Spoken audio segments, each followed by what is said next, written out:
Nice that you took the time, that you care to come out and find out what's going on, to get your questions answered. I'm Shane Ripley. I'm local here in Athol. My family and I live here. We are concerned parents. We have 2 children, 6 and 9 years of age. And we're a small business owner. We go to Athol Baptist Church. You've probably seen it on the highway. We're very involved in the community. My wife, through experience working with the school system, just to let you know kind of why we're here, she found out that things aren't going quite as good as what we had hoped. And because of that, she's homeschooling. So maybe there's some things going on in the schools that you don't like, or something going on in the state that is bothering you. Your freedoms are something of concern. You know, we cherish our freedoms here. We love Idaho. We want to keep Idaho, Idaho. But there's something going wrong in this state. Things are going backwards. And we need to do something about it. Having a hard time sticking with my notes, but I'm going to keep this short. We get involved in community events.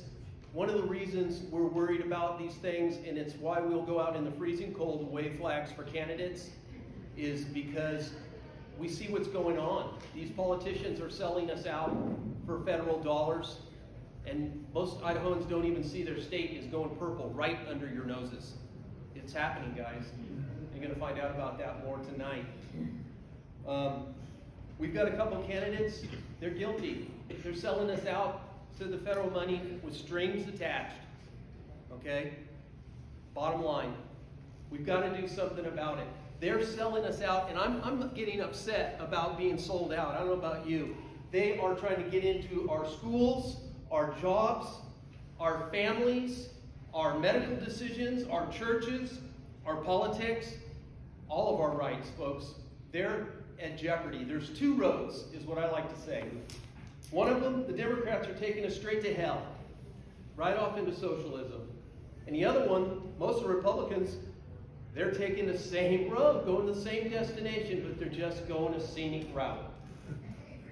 So I can tell you today that the candidate you're going to have an opportunity to address is not on that road, okay? This candidate has a long record and history of standing up for what's right for the Constitution at all costs, personal, financially, to himself and to his family. And that's what we need to get out of this, okay? Also, he is been endorsed by great conservative constitutionalist Ron Paul, also endorsed by Roger Stone, and Colin Ray, famous country singer-songwriter, also supports our candidate today. So it's my privilege to announce to you the next governor of Idaho, Ammon Bundy.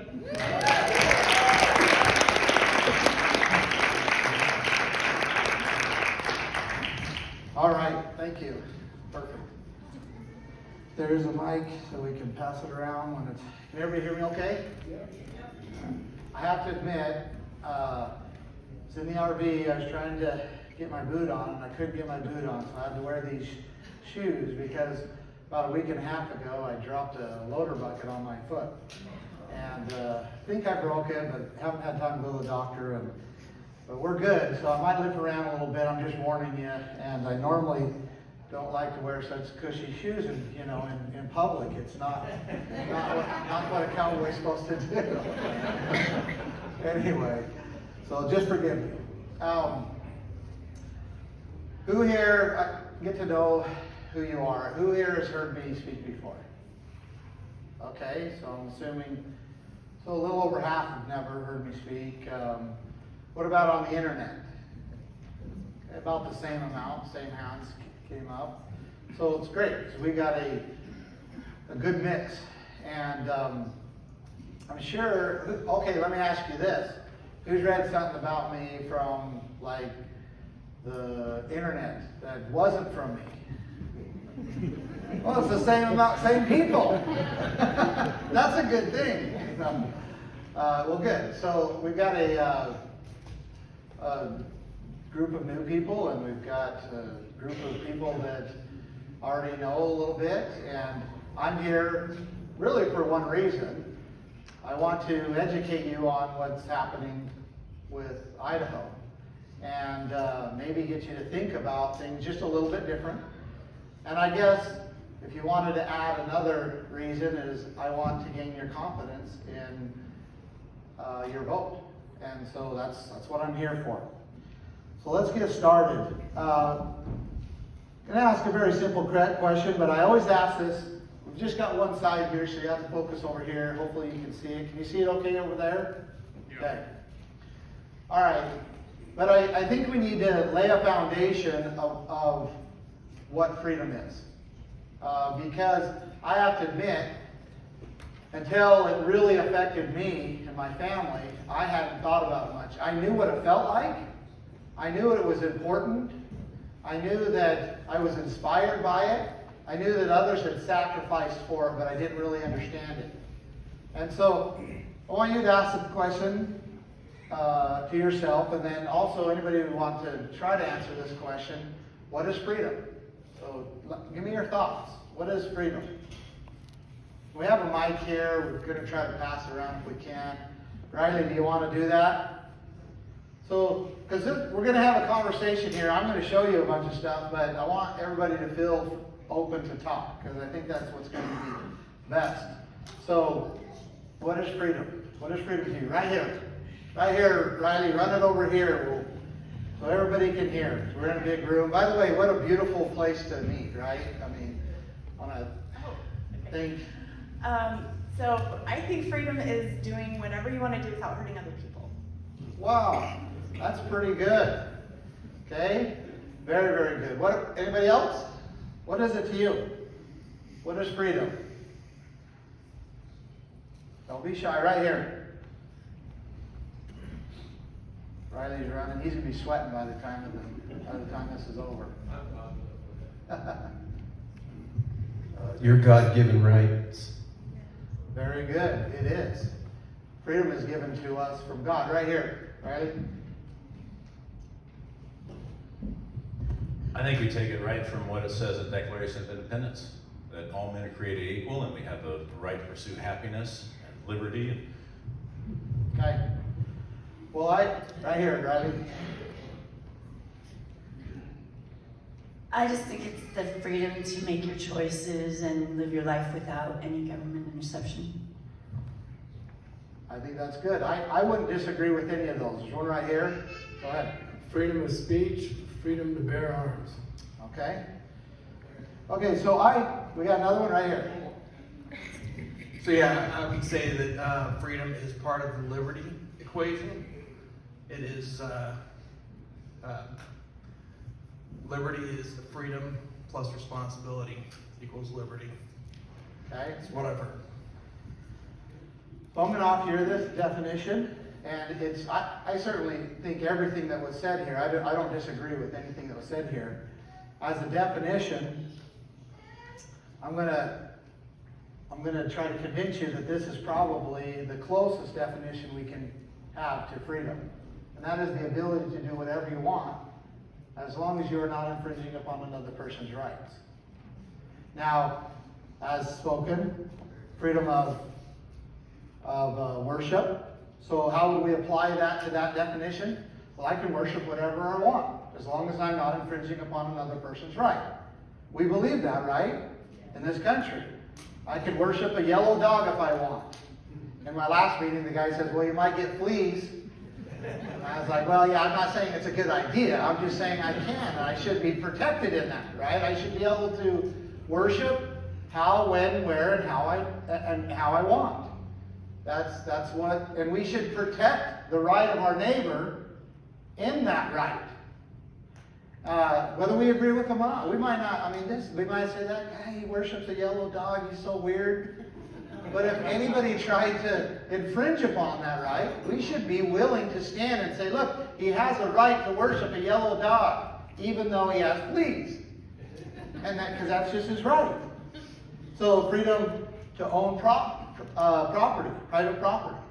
So how do we apply this to that definition? The right to do whatever you want with your property as long as you're not infringing upon your neighbor's rights.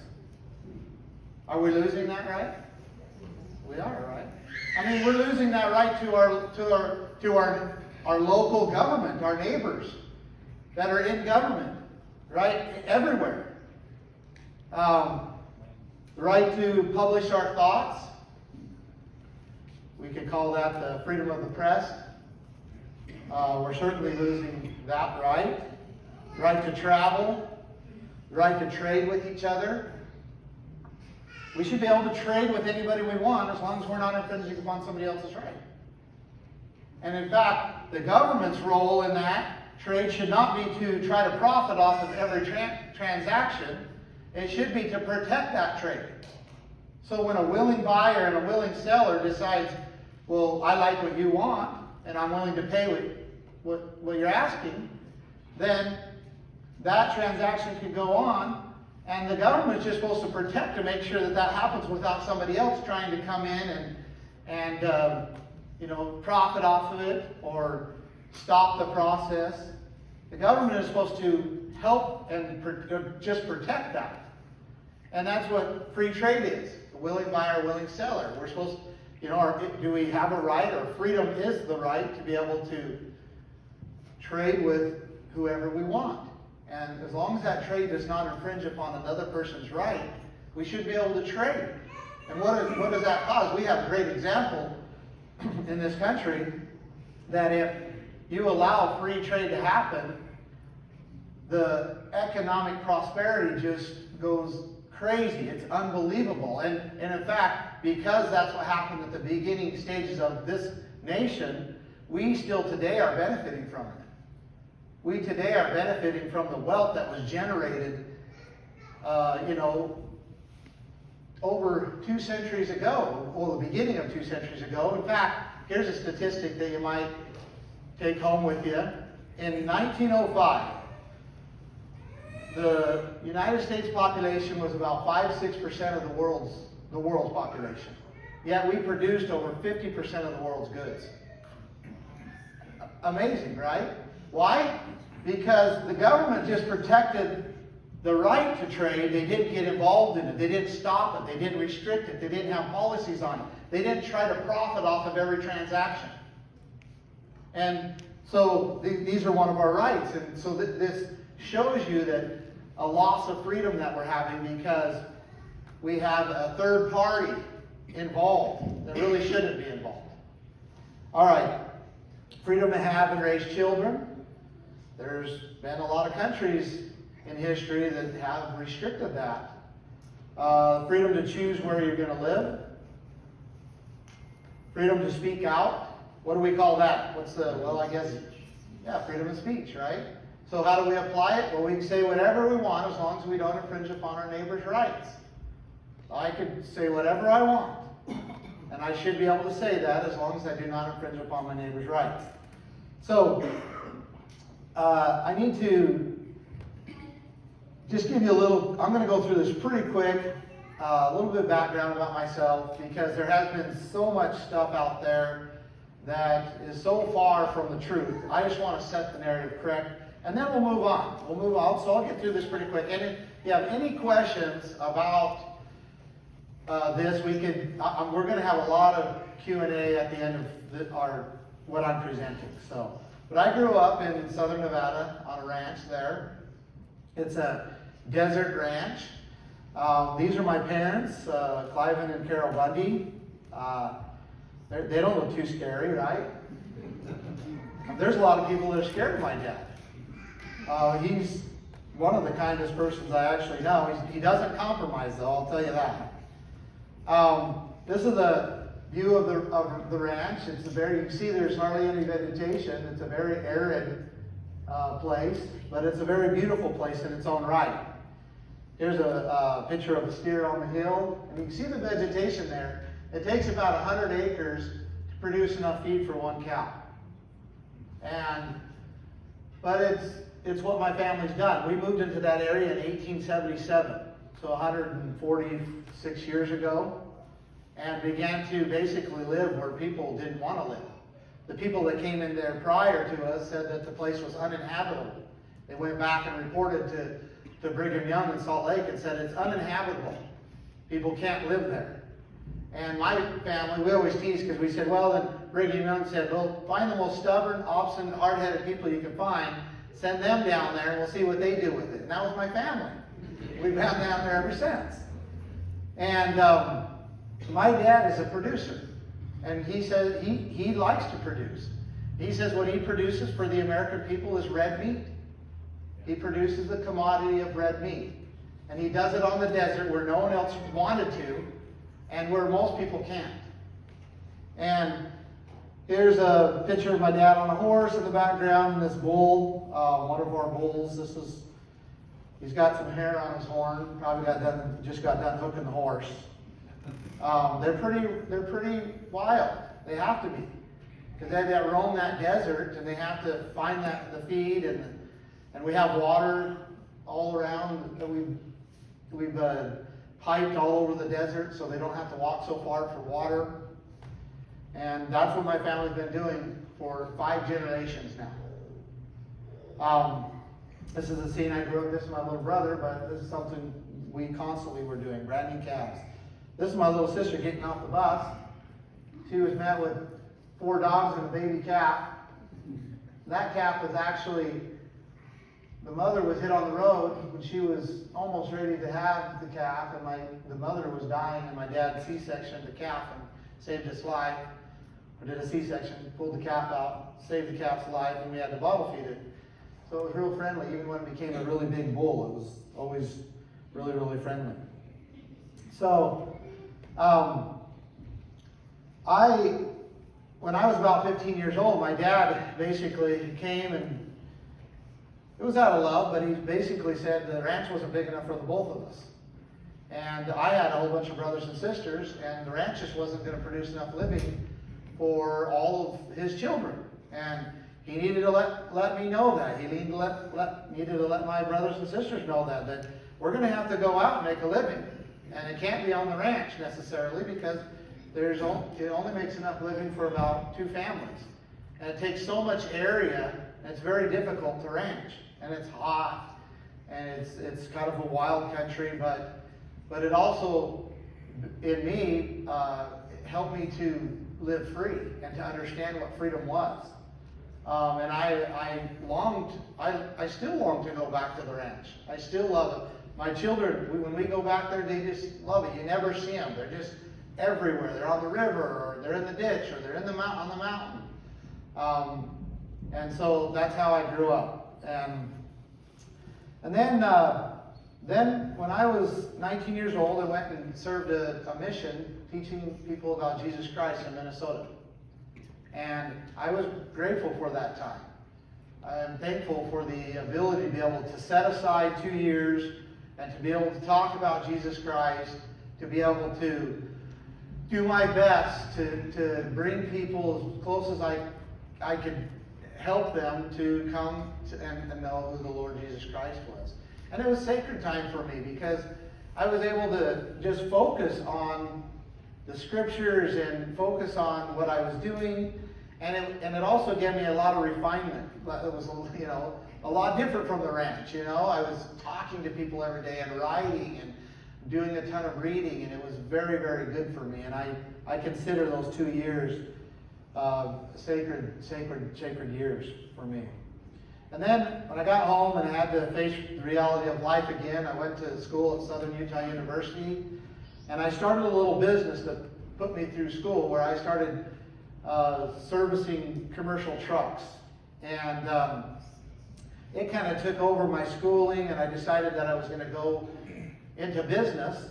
But I was stuck at Southern Utah University, or in Cedar City, and wondering why I was there, but I didn't feel like I could leave. I felt like the Lord wanted me there for some reason, and it was kind of a little bit of confusing time for me. Not really confusing, but I was wondering why I was supposed to stay there. And until I met my wife. She finally came to Cedar City, and we finally met. And I met her a week after she moved there, and I almost started dating her immediately. And then we got engaged and got married, and 4 months later the whole thing wasn't 4 months, but after we were married, 4 months later, we moved to Arizona. And I took my business down there that I'd kind of started in Cedar City and began to build up a business. And it was a fleet maintenance shop management business. It was a fleet maintenance business where I took care of commercial trucks, your delivery trucks. And I built up one of the largest fleet maintenance companies in Arizona. I had hundreds of employees. I've hired hundreds of people, fired hundreds of people. I've dealt with millions of dollars of budgets and had staff, and we built a really, really amazing business that was satisfying a need that was a pretty difficult industry to be in.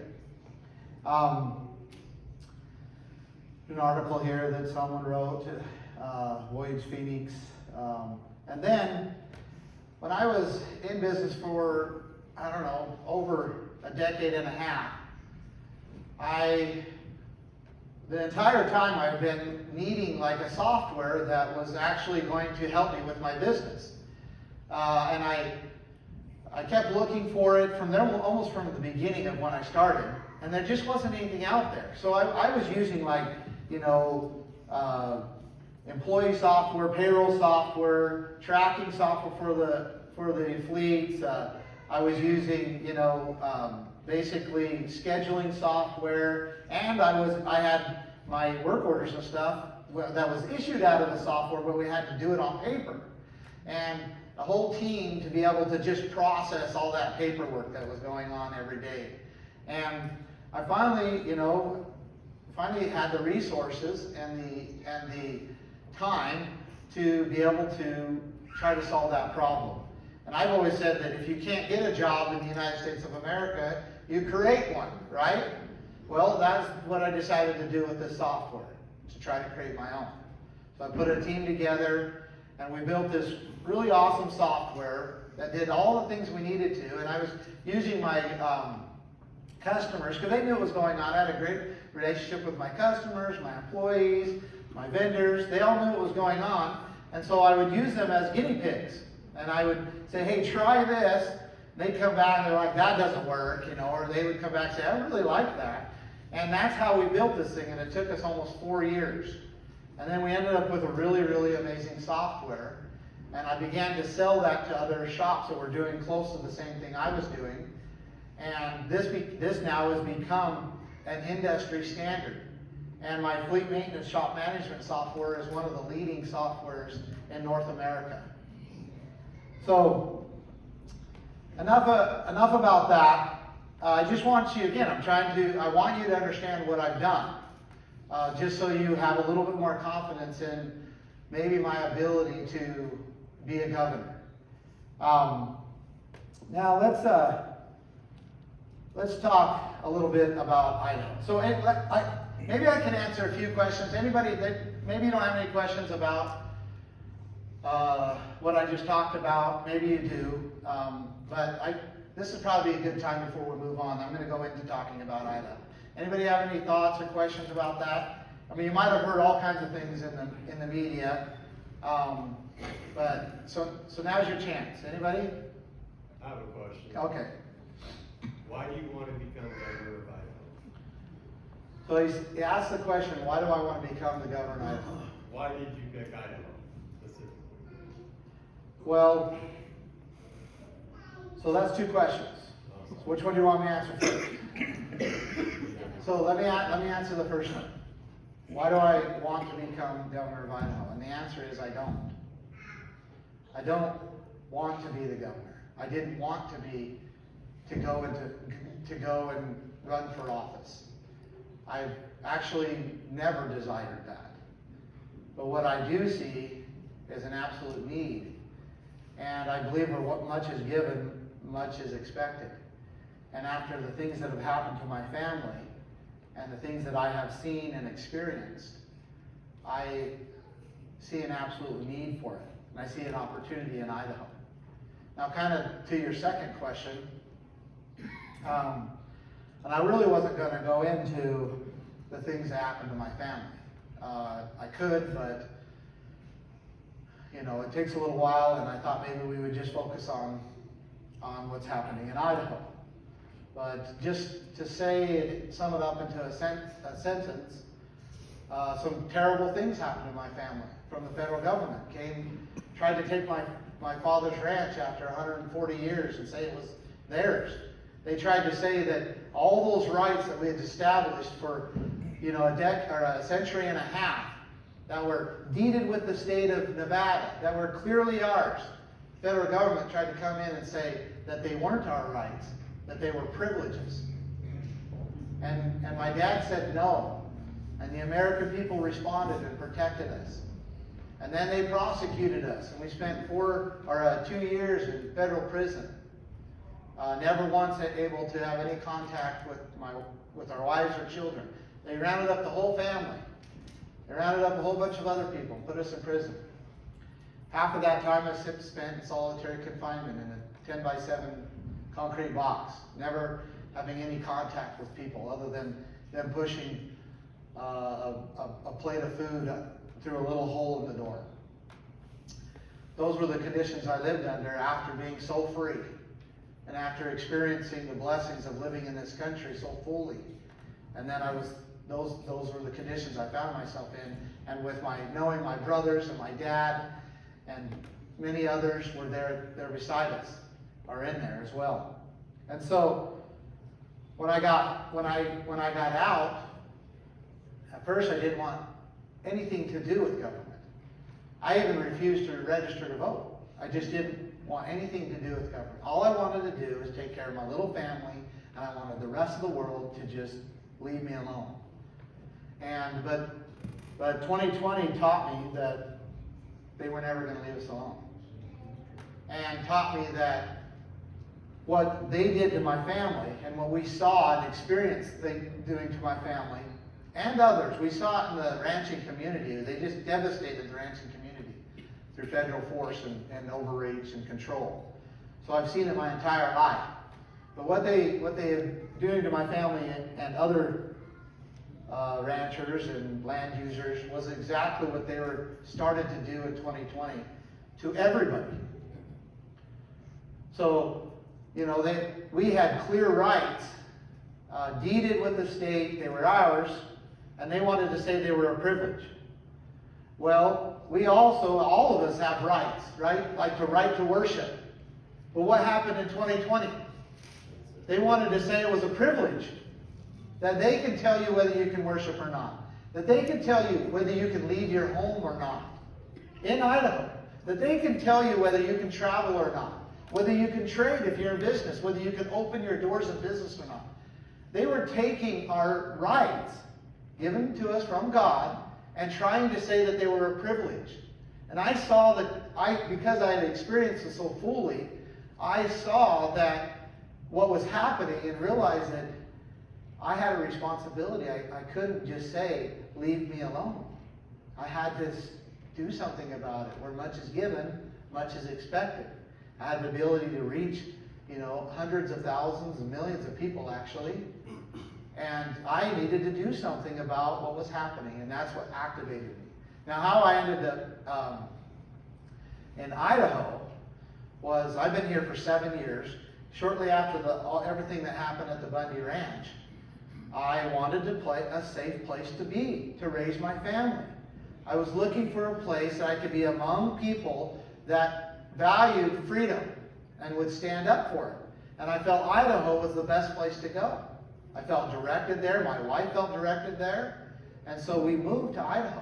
I transplanted my family. I had business and everything, and transplanted it to Idaho because it was so important that I get my family into a place that everything that was going to happen, because I had seen it first, my family saw it first, that they could be a little more secure. So hopefully that answers your question. Any others about what I've already talked about? All right, so let's move on here. Let's talk about, well, I'm going to show you a video. And then we're going to talk about Idaho.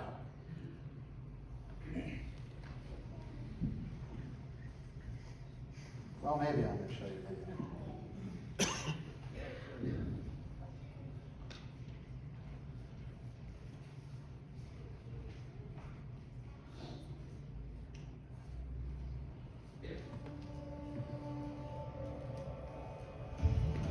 Idaho, to me, represents the best of what America was. Idaho was a conservative state with traditional family values, full of people of faith who carried guns, loved the Constitution, helped each other, and built businesses by the sweat of their own brow. Idaho is sliding down the path and ceasing to be the Idaho that we love. I don't want that to happen. And so I'm announcing now that I will be running as governor for the great state of Idaho. As governor, I will be implementing a plan and a platform to keep Idaho, Idaho. The Keep Idaho, Idaho plan will improve life, bring prosperity, empower and protect families, and secure the opportunity for happiness to every person living within the beautiful state of Idaho.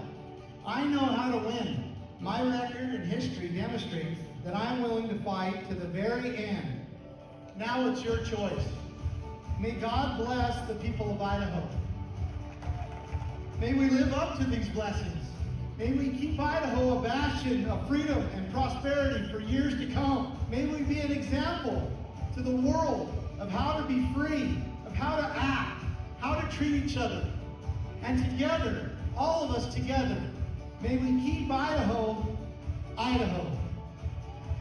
Thank you, my friends. Thank you. So let's talk about Idaho. Because Idaho is in a battle for its conservative soul. We are in a battle. And I hope to be able to just bring up a couple of some evidence of that. And for you to consider for yourself. A lot of the reason why we're in this battle is because of this man right here. Now, he's not alone. He's got a whole system of good old boys that have put us in a situation that is becoming increasingly more damaging and precarious for the people of Idaho. Let's talk about some of these things. Because Idaho was the first state to arrest people for attending church. You know that? At least since the Civil War, and possibly before, Idaho is the first state to arrest people for going to church. Moscow, Idaho. Idaho was the first. Now let's do this a little bit. Here's the pastor. They're outside singing. This went on in Idaho.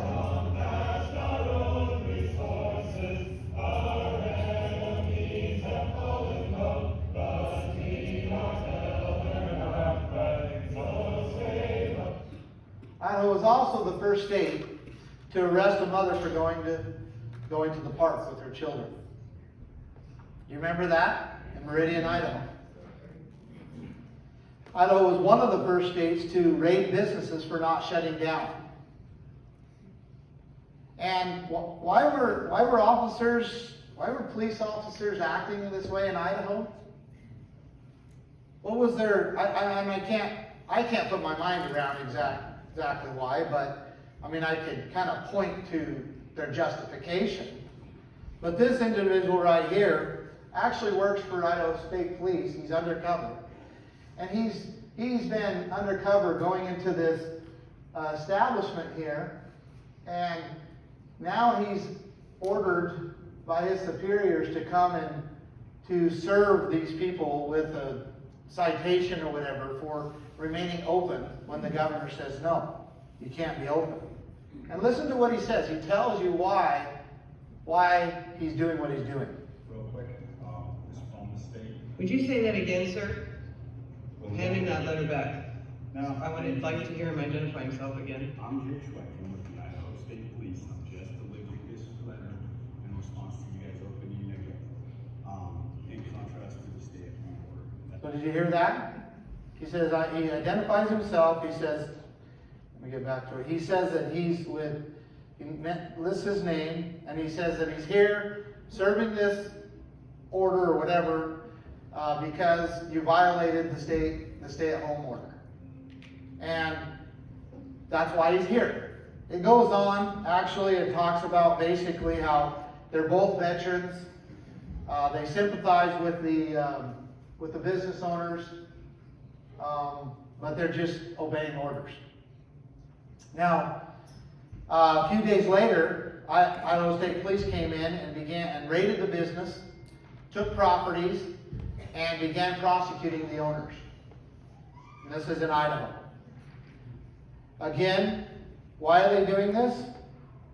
Because of this man's order. He gave an order. It was an unconstitutional order. It was an unlawful order, but he gave it, and officers are just following his order. Now, let's talk about this order, because we might want to say, well, you know, there was a pandemic going on, and he was wanting to protect the health and safety of Idahoans. Now, I don't know whether you believe that or not. I don't. I'm going to show you why I don't believe it. But maybe you can say that. But who remembers when the first emergency order was put in place? Anybody remember the day? March 13th? Yep, you're right. Now, something interesting happened on March 13th. And that was that President Trump released or announced that he was releasing $50 billion in federal funds to states that were in emergency status. So it's kind of a coincidence, right? That we were put in emergency status on March 13th, the same day that President Trump announced that there was going to be $50 billion for states that were in emergency status. But maybe we were. Maybe Idaho really was in emergency status, right? Maybe, it was just devastating what was happening, right? Or maybe on March 13th, according to the governor's own website, there was only one confirmed COVID case. March 13th, in response to the first confirmed COVID case. So, yeah, we had one case. One case. And he put the state in a state of emergency. I don't think he did it because of our health and safety. Now, let's ask the question. Who remembers when Governor Little put us in extreme state of emergency? See, he did both. He did, what date? Do you remember what date that was? It wasn't long. It wasn't. It was on the 25th of March. So just 10 days or so, a little over that, later. I guess it would be a little under that. So, interesting enough, March 25th was the same day that President Trump and Nancy Pelosi, Speaker Nancy Pelosi, said they made a deal to release $2 trillion of federal fundings for states that were in extreme emergency status. And according to a report on that day, we had 136 confirmed cases. Well, actually, unconfirmed cases. This was just a report that was, one of the media. And whatever that means, right? Whatever that meant at that time, 136 confirmed cases. So you can see that I'm not so sure he was motivated for the health and safety of Idahoans. Now, if you look here at some of the things he says, he actually talks about what he's doing. This is one of his emergency, or one of his proclamations or orders. He says, and securing millions of dollars in funds, whereas on March 13th, when the first case of COVID-19 was confirmed, I basically put the state of emergency, then he says so on and so forth. And if you remember, if you look down here, if you can see it, remember this section 46601, because that was the authority he said he had to do it. That was the statute. We're going to talk about that a little bit. So remember 46601. Now, here he's thanking President Trump for $1.25 billion that he's received. And he's also basically saying, we're going to get more money. This is Executive Order 2020-07. I believe it was the 7th order he did in 2020. And it completely explains why he did what he did. And so he says, whereas I issued a proclamation on March 13, 2020, declaring a state of emergency. Whereas I issued a proclamation on March 25, 2020, declaring a state of extreme emergency in the state of Idaho. Whereas Congress has passed and President Trump has signed 3 legislative packages to provide state funding in response to COVID-19. So he starts to say why. Whereas I anticipate additional congressional actions on a federal relief package to states regarding COVID-19. He says, we're going to get a whole bunch more money, right? There's more coming. There's more coming. Therefore, I'm declaring these things.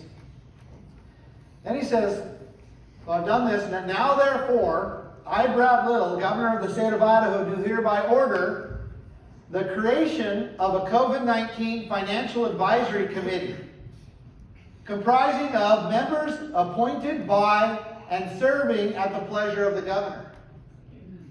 So he's going to take his buddies, he's going to pick them, he's going to take his buddies, and they're going to create a little committee, and those people on the committee, they serve at his pleasure. Right? He says it. They're serving at the pleasure of the governor.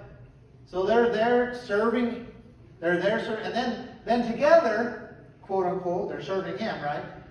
They're going to decide where this money goes. They get to decide. And in fact, he says on the next page, for the coronavirus relief funds and other funds to be administered by the office of the governor. How are funds supposed to be administered in the state of Idaho? By the legislature, right? That's correct. They're supposed to be our representatives who we elect are supposed to go to the Capitol, and they have all the funds that we have collected for whatever reason, whether you like it or not, really, whether you think it's a waste or not. That's a whole conversation that we should have sometime. But then they get to decide, because they're our representatives, because we're supposed to be a people, a government of the people, by the people, and for the people, right? So they're supposed to go there and decide how the funds that come to the state of Idaho will be distributed and used. The governor here is saying that we're going to receive all this money. A few of my buddies that serve at my pleasure are going to create a committee, and we are going to decide how the funds are spent, and it's going to come out of the office of the governor, not the legislature. Do you see a problem with this? It's a complete usurpation of the way it's supposed to be. We're not supposed to be a system of government where one man and his buddies decide what goes on. That's not the United States of America. That's not Idaho. That's not even a republic form of government. That's not representative government. That's something else. What do we call that? Tyranny, dictatorship, monarchy, right? And these are not hyperboles. I'm actually saying this is what he's done. He took the power that was supposed to be the legislature, that was supposed to belong to the legislature, our representatives, that they were supposed to check and balance each other and kind of debate and all get together and finally decide. He took that power into himself and said, hey, me and my buddies that serve at my pleasure get to decide where this money goes. Now, are we talking about a small amount of money or a large amount of money? Maybe it doesn't matter. I mean, if it's $100,000, it means nothing, right, to the state. It means something to each of us. But we're talking about how much, anybody have an idea? Well, that was the very beginning. That was that's a good observation, but that was clear back in April of 2020. He's received over $18 billion now from the federal government, pushing 3 times the annual state budget. And he and his buddies get to decide how they're spending it. and his buddies serve at his pleasure. It doesn't sound like Republican form of government. It doesn't sound like representative government. In fact, in Article 4, Section 4 of the United States Constitution, it says the United States shall guarantee to every state in the Union a Republican form of government to make sure that our liberties are preserved, to make sure that we don't have a dictator. But of course, federal government's not going to do anything about it. I guarantee you they're doing the same thing. In fact, they're the ones funding the whole thing. They're the ones sending the money to the governor, to the office of the governor, rather than to the legislature. It's a problem too, we'll talk about. But you see the problem here. And it puts us as a people in the state of Idaho in a precarious situation. And I wish that was it. But I'm going to show you something else that's even more concerning. At least concerning in my opinion. Because, let's go on. Remember I told you to remember the 46601? Yes, go ahead. Well, go ahead. Well, you're the only one that can answer questions though, because I want to make this point. Okay? Is it true that McGeehan or McGeechan or whatever her name is, that she also used some of that money for her business? I heard that, but I don't know if that's right. It wasn't this same money. She did receive money from the federal government, but it wasn't this same money. She did it through another program or so forth that came from the federal government to her business is about $400,000. But it wasn't this same money.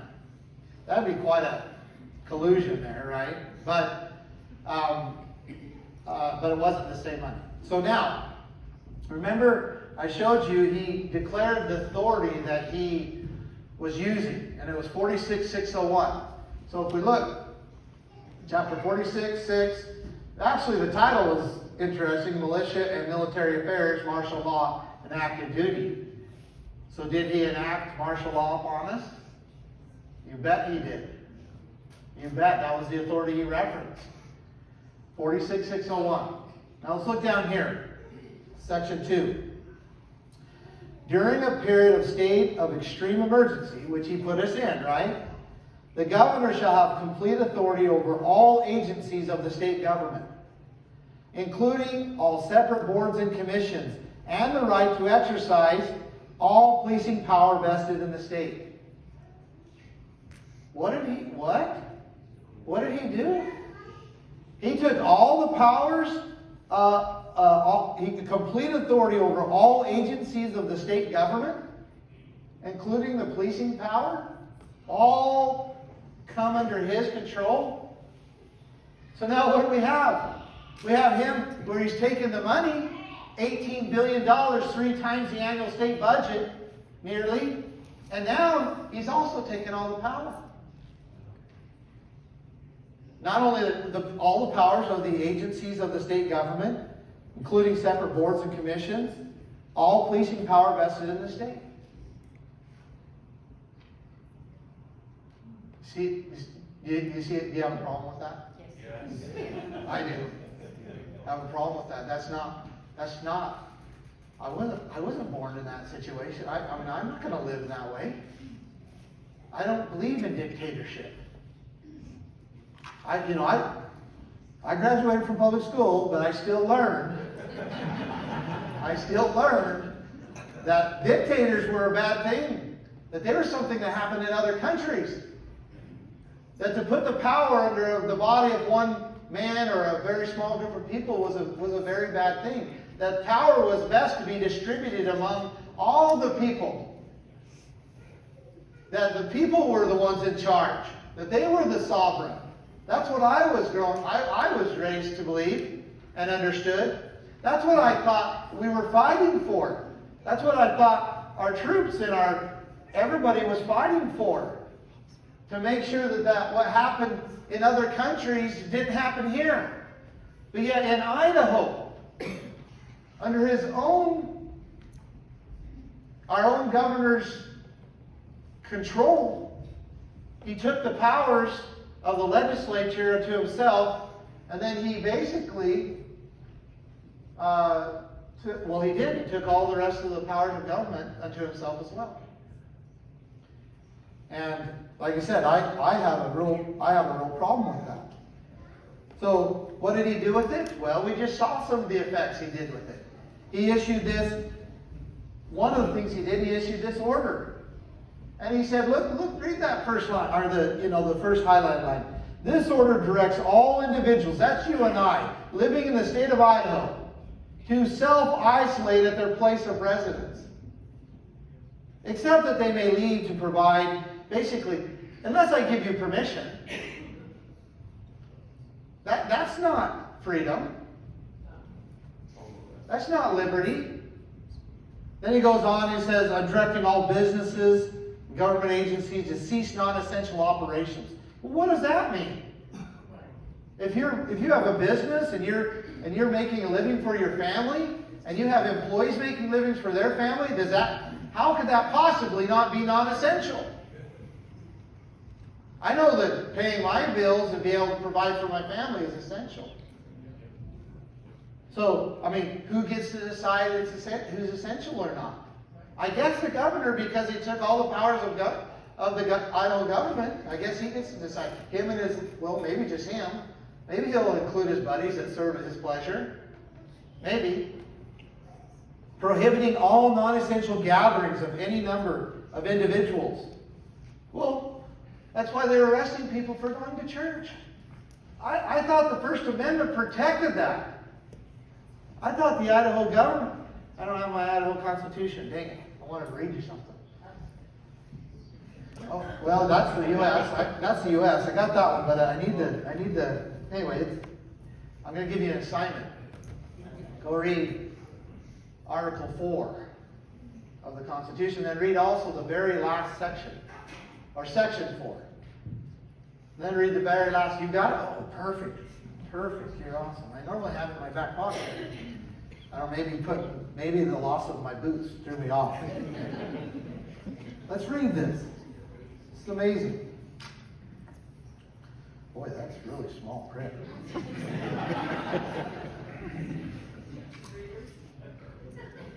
It's a little different than mine. I mean, it's the same thing. The guarantee of religious liberty. I literally do not know if I can read this thing. Anybody's got really good eyesight? Try It might be the light, but I think it's more. Look how small it is. It's awesome though. Thank you for having me. Small on mine. Okay. This will be a little project here. Section 4, Idaho State Constitution. The exercise and enjoyment of religious faith and worship shall forever be guaranteed, and no person shall be denied any civil or political right, privilege, or capacity on account of his religious opinion. Now, if we go to the very last section of the Idaho Constitution, I really enjoy this writing. It says, Section 19, it is ordained that the state of Idaho, it is ordained by the state of Idaho, that perfect toleration of religious sentiment shall be secured, and no inhabitant of said state shall ever be molested in person or property on account of his or her mode of religious worship. Yet in Idaho, thank you, Wendy. Thank you very much. Make sure you get it back. But in Idaho, under Governor Little's order, we were arresting people for going to church. It says perfect toleration. And no person shall lose that right. And yet, we're arresting people for going to church in Idaho. The U.S. Constitution, First Amendment. What does it say? It says, the very first line, Congress shall make no law respecting an establishment of religion or prohibiting the free exercise thereof. Yet in Idaho, we're having people arrested for going to church. It also says that the right to peacefully assemble shall not be infringed. So I don't know how in any way they peacefully assembled, they were worshiping. How in any way in Idaho do we think that that is right? And if we do not think it's right, then what is it our duty to do? So, I could go on. I could show you January 7th, 2022. That wasn't very long ago, right? What did the governor do? Anybody know what the governor did? He did another proclamation. And in it, I apologize, I don't have it. I need to get it up here. But in it, he says something. He says, the emergency order is still in place in Idaho. That's what he said. He wanted to make sure, declare, at the beginning of the year, that I'm still in charge. That I still get to decide and take all these federal funds, and that I'm still the one in control. He wanted to make sure that he declared that, and he did in a proclamation on January 7th, 2022, so just a few days ago. Not very many days ago. What, 7 days ago? So, I might have lost.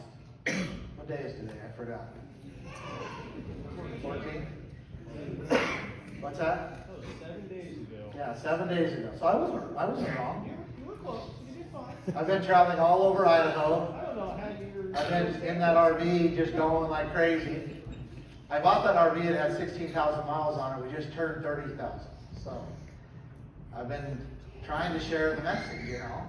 Where much is given, much is expected. That's why I'm here. So anyhow, 7 days ago. Yes. So who should have stopped that? Well, At the time he put in the emergency and then the emergency, super emergency, who should have stopped that? maybe the UN, I don't know.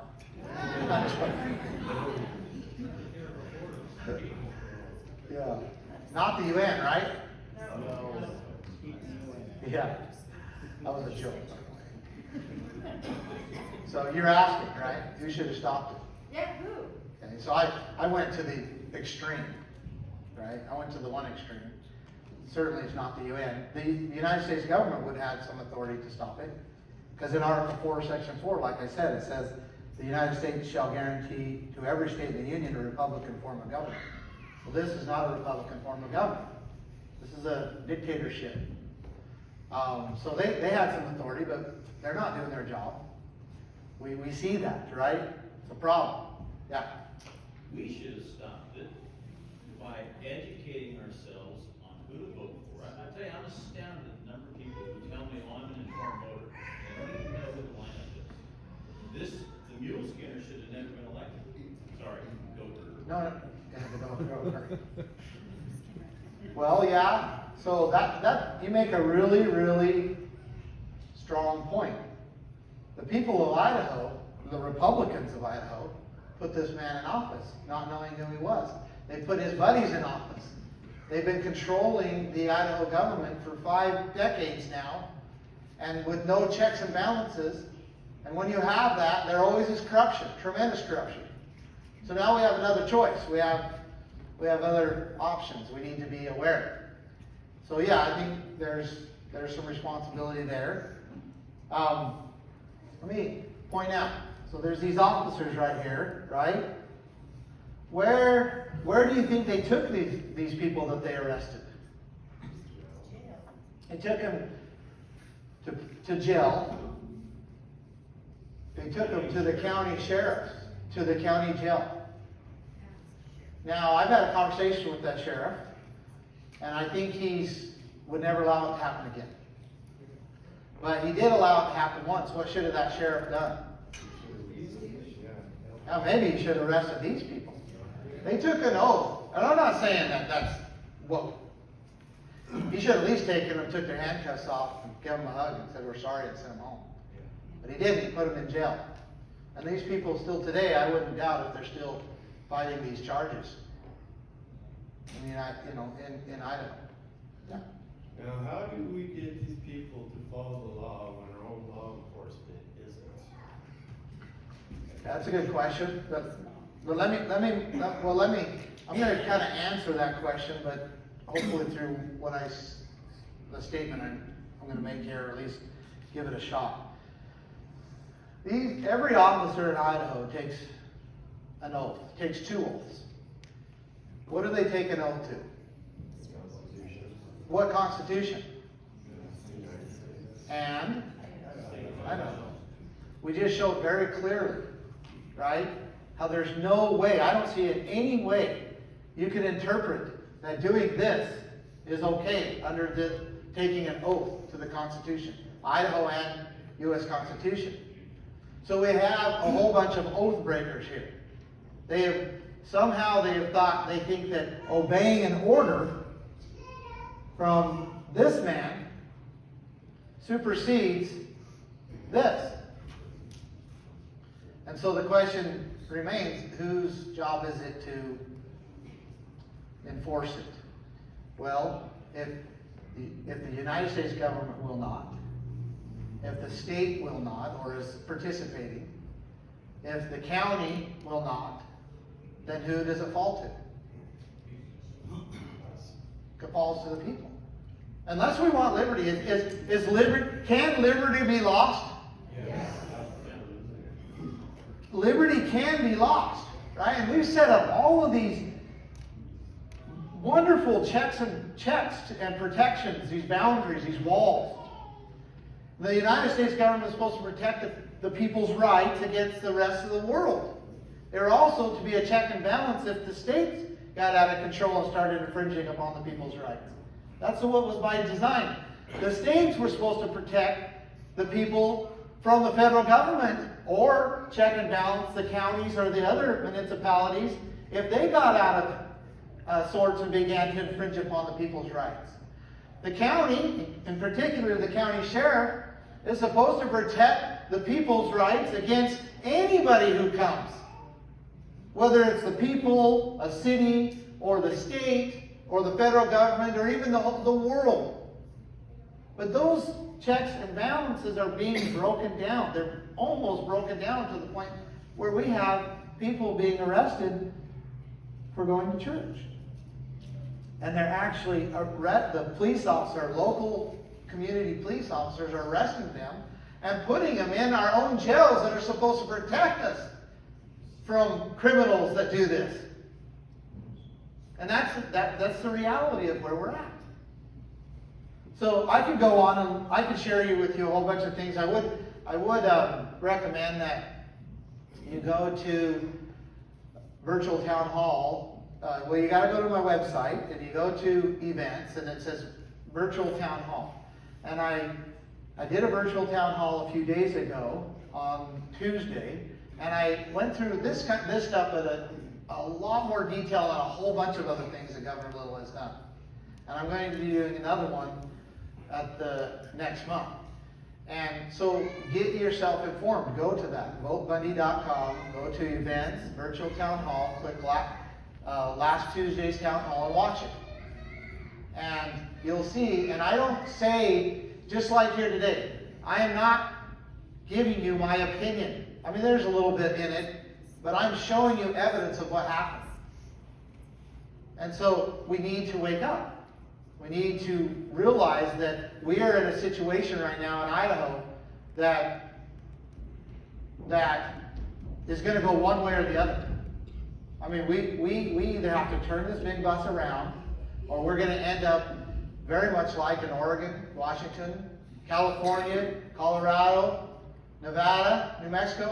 I grew up in Nevada, and if you would have told me growing up that Nevada was going to be a liberal state, I would have said, no way. Nevada will never be a liberal state. And now it's a liberal state controlled by Democrats. It's not, I would have never said that. So let's talk. I want to hear your thoughts, your concerns. Let's have a conversation. I got a guy here and then right here, a gentleman, and then let's talk. So We'll go right here, did you raise your hand? Right here, and then back over here. I think it's really important for us to all know what type of sheriff we have in our county. I don't know where these guys are arrested. I don't really know that the city police has jurisdiction and the authority under that order from the governor to arrest those people. Now, our sheriff here he says he's a constitutional sheriff. I don't, we can all, down in Arizona, there's an association, we can join the constitutional sheriff and make sure our sheriffs enforce the Constitution. It's really important to, make them, hold them accountable. I agree. Inform them. I don't, this is so wrong that they did this, and I wonder if the sheriffs in that county, maybe that's why they weren't called in, because they would not have done it. Well, these officers took him to the county jail, and the county jail booked them in. They did know about it. I don't think it would happen again in that county, because I've had some good conversations with that sheriff, and I think he's actually a good sheriff. But he wasn't being a good sheriff there. He just didn't think about it and wasn't informed, wasn't understanding. It's hard to believe that they have taken an oath to something that they probably don't even know. I mean, how can you read the last section of the Idaho Constitution and take an oath that I will uphold and protect it? And uphold and protect it from who? Anybody have taken that oath? No? Yeah, all enemies, foreign and domestic. I will uphold, protect and uphold the Constitution, both the state and Idaho, against all enemies, foreign and domestic. And that's the oath that gentleman took, the other gentleman took, the sheriff took, and so on and so forth. In fact, the governor took that. So, major disconnect. You're right. And we do have to be patient, but informing. Okay, you're fifth. I got to stay in order here. Right here, and then right there. So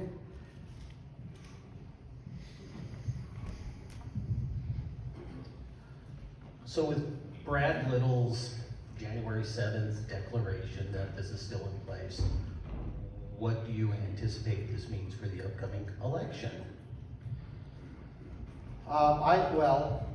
Brad Little's going to be running on that he saved Idaho.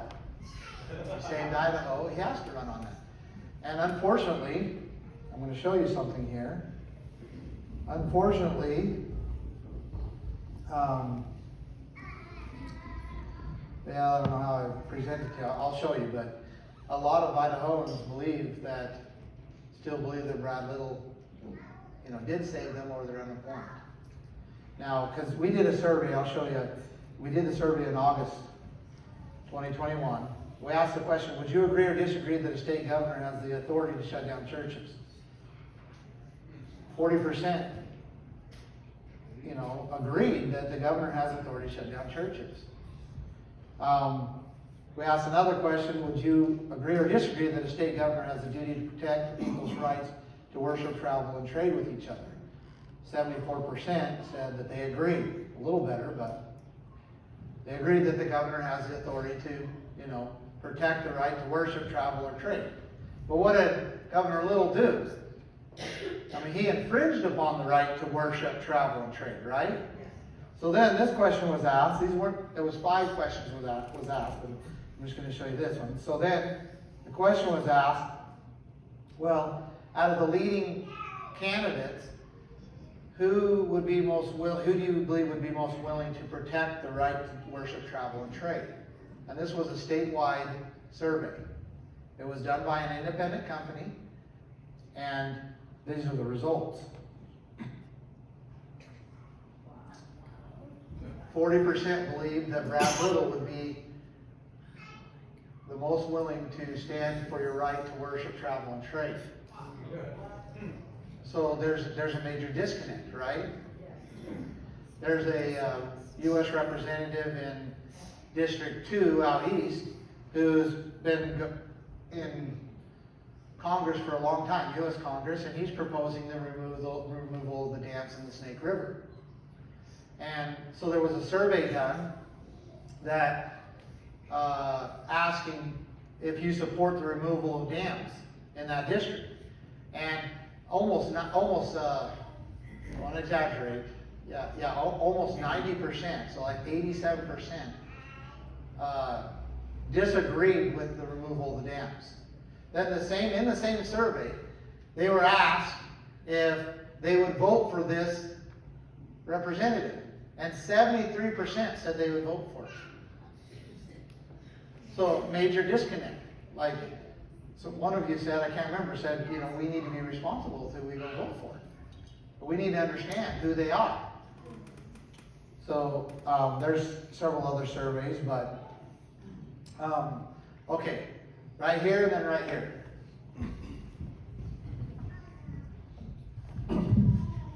All right, thank you for your education. You said that was your purpose here, and I think that you're doing a great job with it. I'm the youth person for the KCRCC, and I'm the director for the northern 5 counties of the Idaho Young Republicans.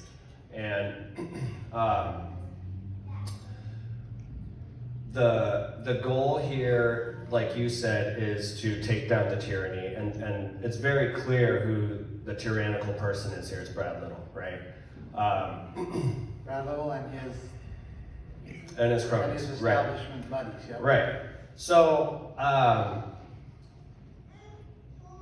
the education piece of what you're doing is amazing. In terms of running for governor specifically, okay, and this is a 2-part question. The first part is you and Janice have the same type of following. It's patriots, right? And it's the confused people that, like you just described, who will vote for Simpson and who will also, don't want the dams removed, even though he said he's going to remove the dams. We're in an information war, right? And the only way to win that war is to educate and wake people up to what's going on. So I appreciate your survey. There was obviously a poll done last week, and in that poll, you're number 4 behind Ed Humphreys, right? Why? I've never seen a poll like that. That was last week. The poll was, you were at 3%, Ed was at 5%, Janice was at 14 or 15, and Brad was up in like the high 40s or something like that. That's not accurate. It is accurate. I think you flipped Brad Ed and me around. I'm not, but either way, the point is that the goal is to take down Brad Little, right? So if the goal is to take down Brad Little, and you are not up and the best person to do that, and sure, what you've said, I've read your platform on your website. Everything that you say you want to do long term is, I am fully on board with getting rid of the property taxes, getting rid of all these taxes. But Janice has proven as well that she is willing to fight for us. She has done that when Brad has left the state and the Constitution has been left in her hands. She ended the emergency order. She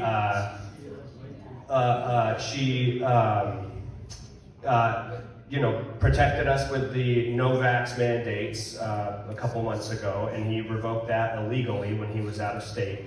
So we all are trying to take down the monster, and North Idaho is obviously the most patriotic part of the state. So why would we divide that? You have said yourself, you're an educator, you're a great educator. You are educating people, and I can tell you, I am doing a whole bunch of things outside of the Republican Party because you get so much more done on the outside than you do on the inside. It's a slow. The question is, why not? Is there any circumstance, is there anything that could happen where you would drop out and support Janice so we can take out Brad? I mean, she is hands down the front runner to take him out. Right, fair question. So, First of all, it's fine. This is a good, we can handle this, right? Is the goal to just take out Brad? Right, No, in the state of emergency, which she Is has the already goal done to just end the state of emergency? She is. I mean, that's such a blind goal. 2/3 or Did you know- 3/4 of your guys' So- platforms are the same. So one thing I won't do is I won't compete with you, so when you're done, let me know. The question is there any circumstance, is there anything that could happen where you would support her and back out and do a dual effort to get Okay, Brad? so I'm gonna answer your question, but I'm gonna lead into it with some understanding. So, I do not believe in any way that the end goal is to replace Brad Little. There's 10 others that are already set up to go right into his position. Brad is an empty suit. He's a politician. He's doing exactly what he's been set up to do. And anybody who knows him and understands him knows that this is exactly what's happening. And so he's an empty suit. The goal is to secure our liberties in Idaho. The goal is for the state of Idaho to begin functioning and protecting the rights of the people like they're supposed to be. So like families like mine, even though it didn't happen in Idaho, but we do have incidents like Ruby Ribs that did. So families like mine don't have to try to defend themselves against the most powerful government ever known to man, the United States government. What's the state supposed to do when the federal government comes down upon the individuals, the family? They're supposed to stand in the middle and say, you're not going to do that. And just replacing Brad Little is not going to do that. Right? And so if I thought that Janice was going to be able to pull the reins back and turn this big monster around that's happening and get it back to where it needs to be and where it should be, then I would have never ran. But she hasn't proven anything. I'm not going to, she's nice. I'm sure she's a nice person. But issuing an order that lasts for 5 hours, knowing it's going to last for only 5 hours, is a really good political gimmick, but it does the people of Idaho no good at all. None.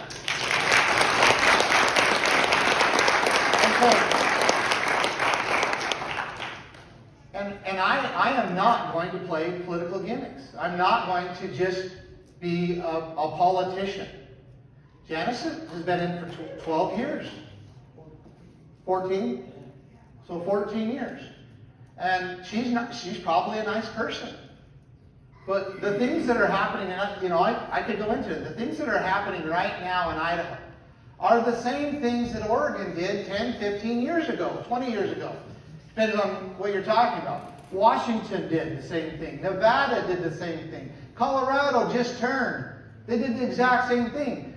And this has been going on in front of Janice's nose for a long, long time. So, it's not just, it's a matter of actually getting it done. Getting it done. But she's not going to do it. I don't have confidence that she is going to be able to do it. I don't. So, hopefully that answers your question. Yeah, that's. All right, right here. Right here, then right here. So I have a question, but I need to lay just a little bit of background. I like your response that the problem is not just Brad Little. The problem goes much deeper, and I heard a comment over here about the county sheriff. I've been an Idaho deputy. I've worn the Idaho deputy's uniform. I know Idaho law. Many people don't realize that under the duties of the sheriff, I think it's section 22, 31 or 67. County sheriff in Idaho is bound by law to accept all prisoners brought before him by other agencies. Okay? Now, a decent county sheriff would still violate that law accept it. Most will not violate it. Most will accept whatever prisoner comes along. The problem lies also, and I'm getting to the point that this problem is deep, and it's been like this for a long time, and why hasn't Janice fixed it already? Okay? The governor in Idaho also has the authority to direct Idaho State Police when he finds that laws are not being enforced as written. He has the authority under the Idaho statutes to direct Idaho State Police to enforce local laws and the Attorney General to prosecute locally where our locally elected district attorney, Barry McHugh, would refuse to prosecute. So it's a mess. Idaho has some great, easily read, elegant laws. Getting back to these guys here, I have a lot of friends that are cops. I know a lot of cops that I don't trust because I've worked with them. One of the biggest problems is qualified immunity. What's your opinion on that? And to preface, qualified immunity is where a police officer basically, when acting under the color of authority, cannot be sued, cannot be held responsible for his actions. Well, do you remember what Governor Little tried to do in August 24th, 2020? Anybody remember that? He called a special legislative session.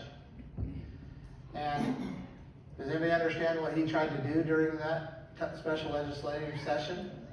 He tried to get the legislatures to pass an immunity bill that makes him and all his buddies and anybody else that is enforcing and doing the things that they're doing when it comes to COVID immune, legally immune. So basically the same thing. He was wanting that same protection. Now, just kind of go up. One of the things that was happening when the founders and so forth started coming to America and establishing, and there was this conflict between Great Britain and the people of the colonies. One of the things that was happening in Europe at that time was there was basically a dual law. I mean, you couldn't, touch an officer or a lord or anything if you were a peasant. And there was a two-tier legal system. And we are seeing that and experiencing that right now. To where, it's okay to kill if you're somehow an officer. It's okay to do these things if you're an officer. It's a two-tier system. But what was supposed to fix that was these. This was supposed to be the law. It wasn't supposed to be the Idaho or the agreement that the county sheriff would bring anybody in that any other agency brought to him. Because in this case, there's a violation of this, and he took an oath to this. So I don't know the answer, but I will tell you what I have proposed in a Keep Idaho, Idaho plan that will certainly help, and there's a lot of work there, is that the state will, under a Bundy governorship, the state will defend an officer who exercises his conscience and says no when he's upholding his oath. They will do that. So because they're left alone. They have to decide whether they're going to lose their job or obey their commanding officer, even when they're violating even when they're in violation of their oath. And I think that them knowing that the state backs them and will protect them, will legally fight for them, back them knowing that if they exercise their conscience in upholding their oath. And so that's part of the Keep Idaho, Idaho plan. So thank you. Right here. Wait for the mic, though. So thank you for coming. I've had you for a while.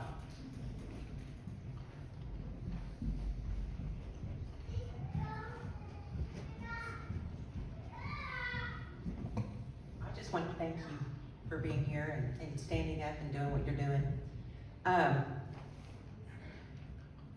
I see emoluments violations. I see, is there any lawsuits going on? We the people have to exercise the Constitution for it to stand. So I'm asking how you're going to propose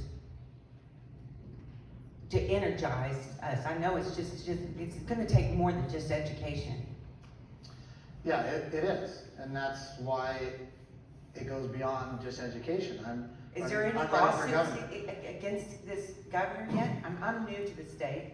Not really. There are some minimal things that have happened in the courts, but we have a Supreme Court. Through the legislature? Is there any lawsuits through the legislature? So let me tell you about the legislature, because the laws already provide a way for the legislature to end the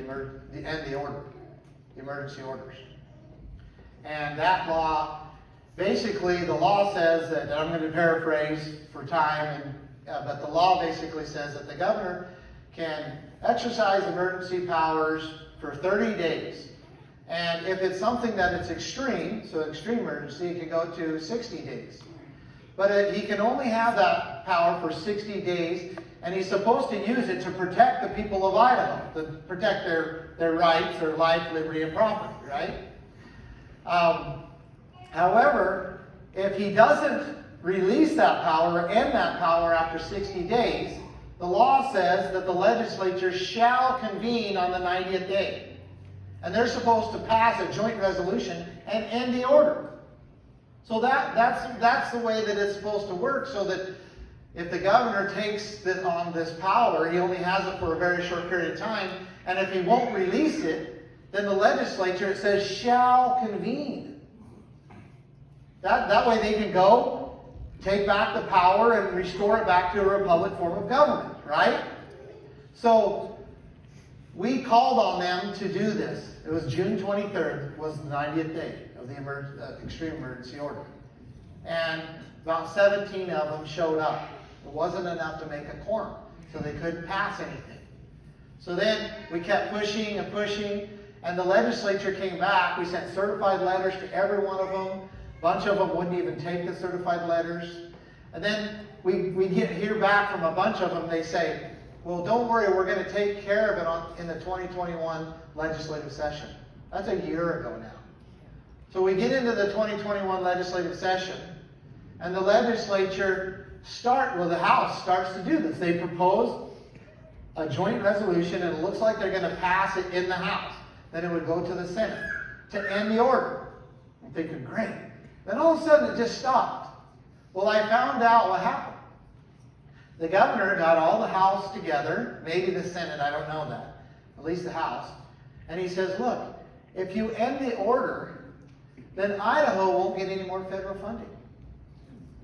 And we'll be, the other states will have an advantage over us and this and that.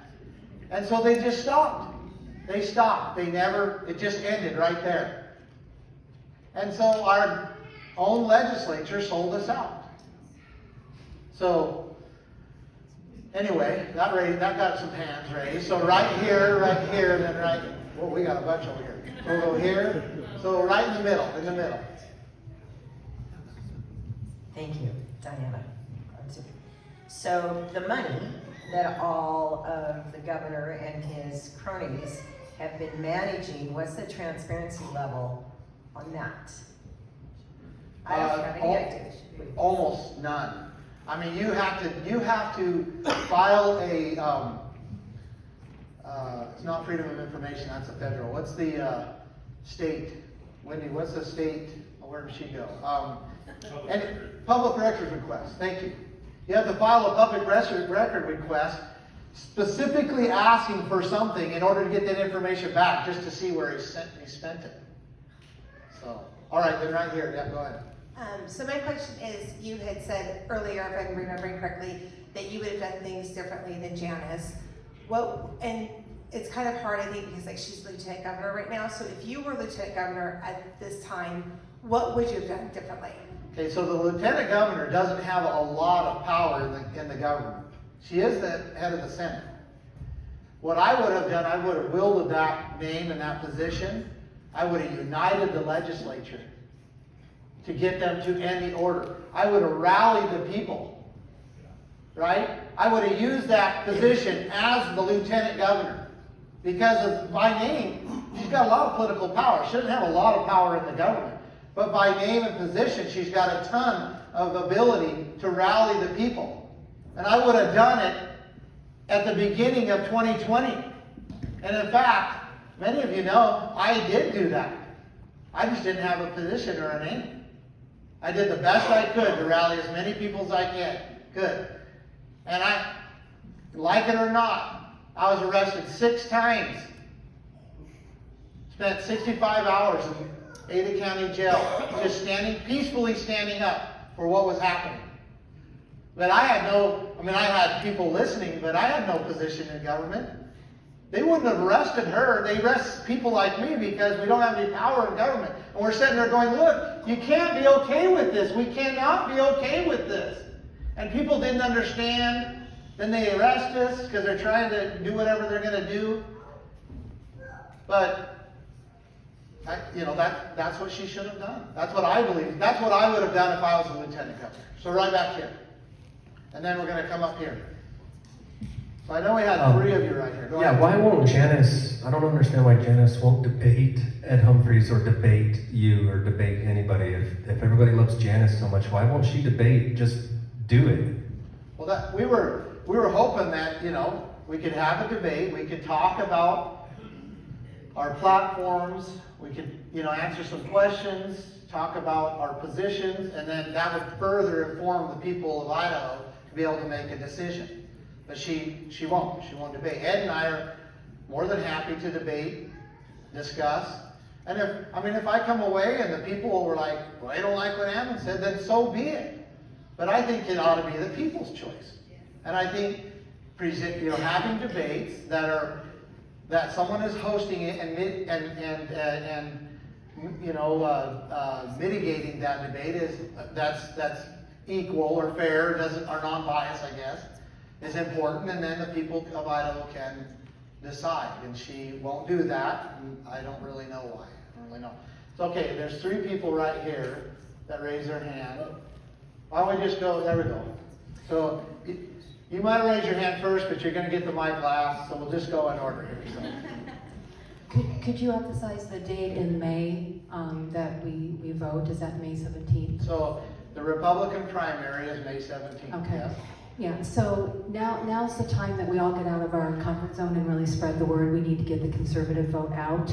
And we need to also let people know what the truly vetted conservative candidate is. We do need a powerful force. And I do think that Ammon is that force.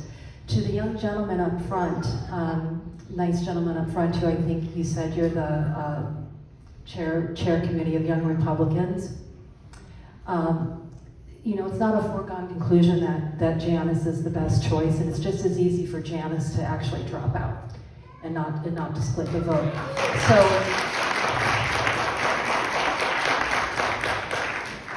So I would like to say, with all due respect to the young gentleman, please galvanize your age group, spread the message. This is not the time for milquetoast. We've got to be in it to win it. I do think this is one of the most crucial elections that we've ever had in the course of our democracy republic. Thank you. The question was asked, that very same thing. No, that's not it. That's a good one though. How important is the 2022 Idaho governor? This was another survey that was commissioned, and you can see what Idaho thinks about it. The most important race ever, or very important?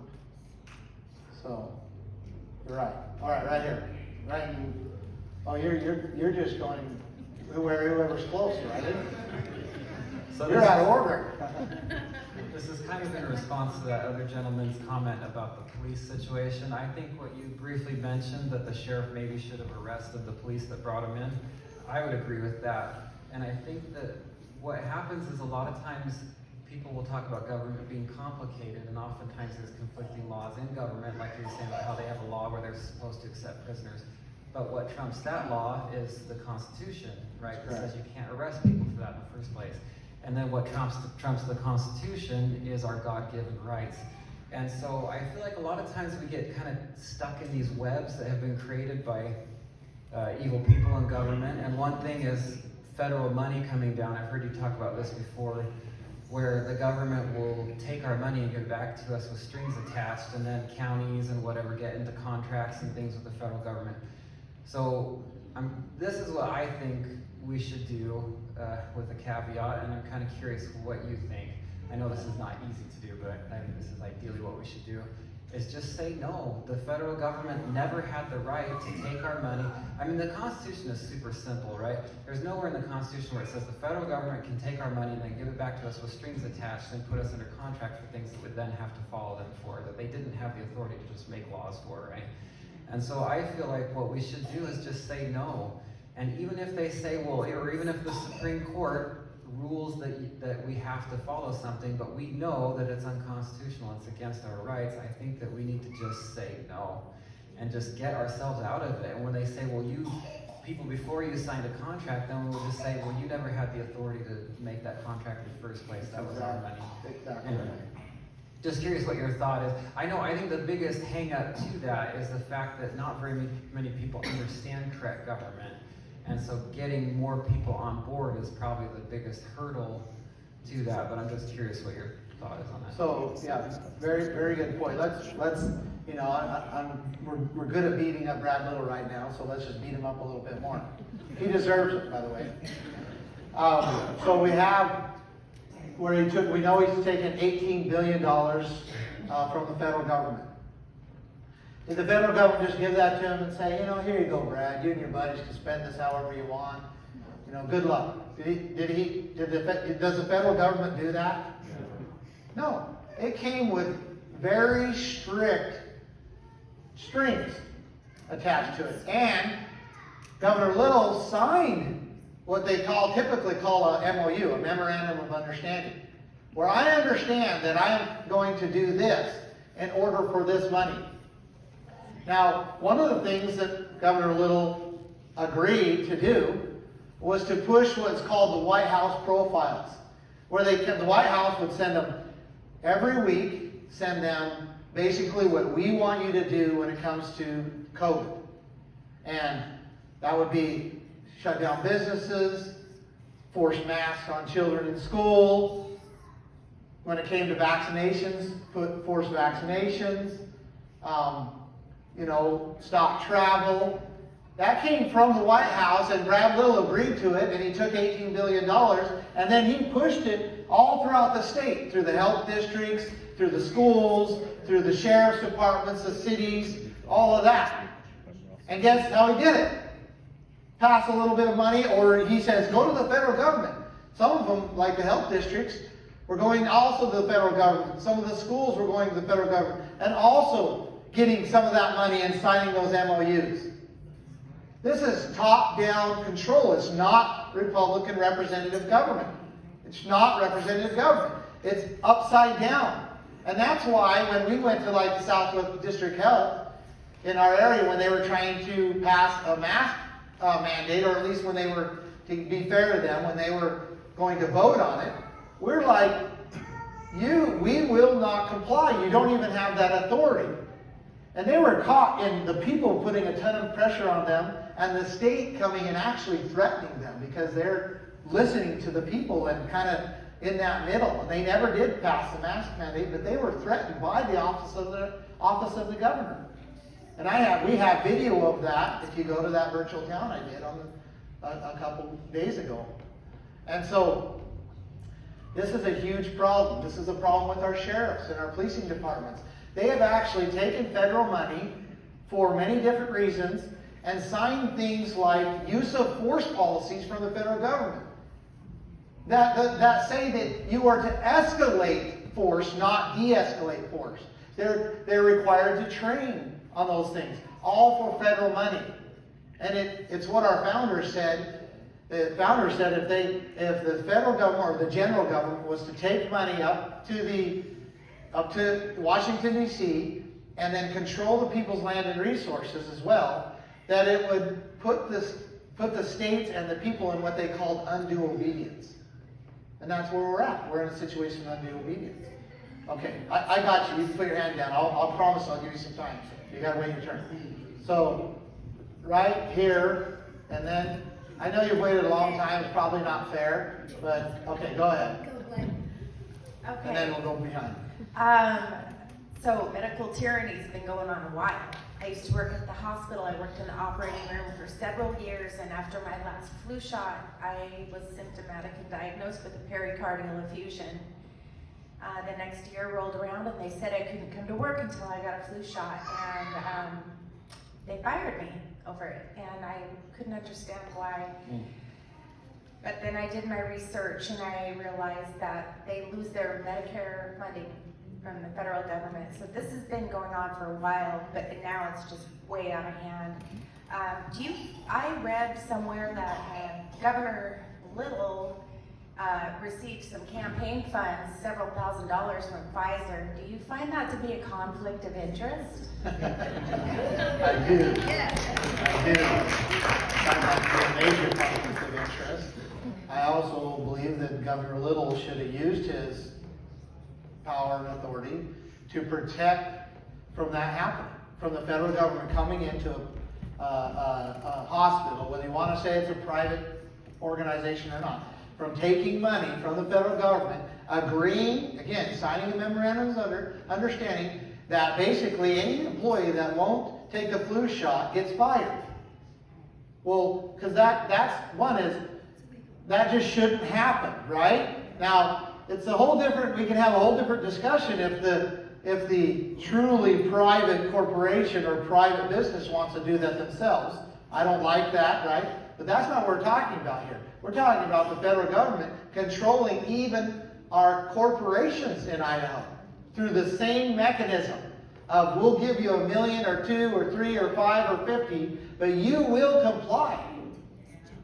That's a problem. It's happening everywhere. And the governor, again, the state, needs to say, look, we're not going to lose our liberty this way. We're not going to do that. So, I mean, I hope you've been able to get on your feet and everything is better now. God has a different plan for me. Okay. Good way to look at it. All right, right here. Thank you, and thank you for coming. Thank you for having me. One of the biggest things or most interesting things I saw when I moved to Idaho was I signed up for the Idaho GOP newsletter, and I saw, I think his name was Tom Luna, and I saw the fear in that newsletter of you, and that's what made me want to vote for you. My question is... That wasn't a very smart move. I know. My question is, do you have any allies in Boise? So I have a lot of allies in Boise. In fact, the Boise area, you know, I live in Emmett, which is 45 minutes from Boise, and so, you know, a lot of what I was doing in 2020 was over there, and a lot of people, you know, are informed over there. Well, they've made their decision, right? I have a tremendous amount of support over there. There's a lot of undecided people too, but yeah, so I have a lot of allies. I also know how things go, because I'm not very happy with the legislature right now. Yeah, I'm not very happy with them. I've been vocal about it. I'm waiting for them to even just to stand up and just rally the troops, right? And it hasn't happened yet. So I've been vocal about it. So they're, you know, we're not sure, you know, even good friends that I had in the legislature before are not sure whether they like me or not. But guess what? All of that changes when you take the office of the governor. That's just a reality. And what they lack is leadership. That's what they lack. And they need someone to say, this is the plan we need to go. This is how we're going to do it. Will you get behind me? And together we will move this direction. And then, equally or even more important than a governor doing this, right? Or a leader, whatever, is the people putting a ton amount of pressure on them. Look, these things need to be corrected. So I see, you know, a governorship under my direction of doing that, creating a path of bringing back these things, and also rallying and forming and uniting the people to push the legislature in that direction. And I mean, I think together we can get that done. I really believe that together we can get that done. All right, so right here, he wants the mic back. I want to preface. Let me say one thing. Can I say one thing? and I'm not saying this I don't know who you are, but I do believe that you are sincere.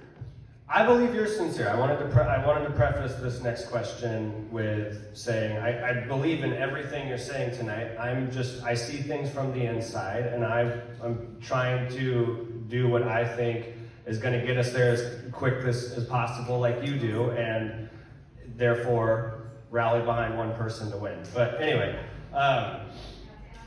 sure.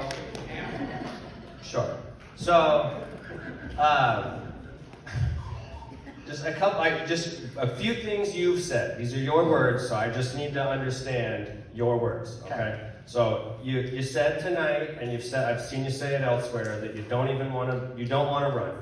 Correct. Okay. We have text messages here that have been released. One from Eric Parker, and one from a popular patriot here in Kootenai County, where you have said you were directed to run. And then we have another one from Eric Parker where you said you don't even want to win. So I have to understand, like, and the part of it that just as a logical thinker that doesn't make sense is, how did you only spend? And I believe me, I've spent 5 days in jail, and that was torture. So I can't even imagine 2 years in solitary. But how did you spend 2 years in jail, and then these other guys like Todd spent 4.5 years in prison?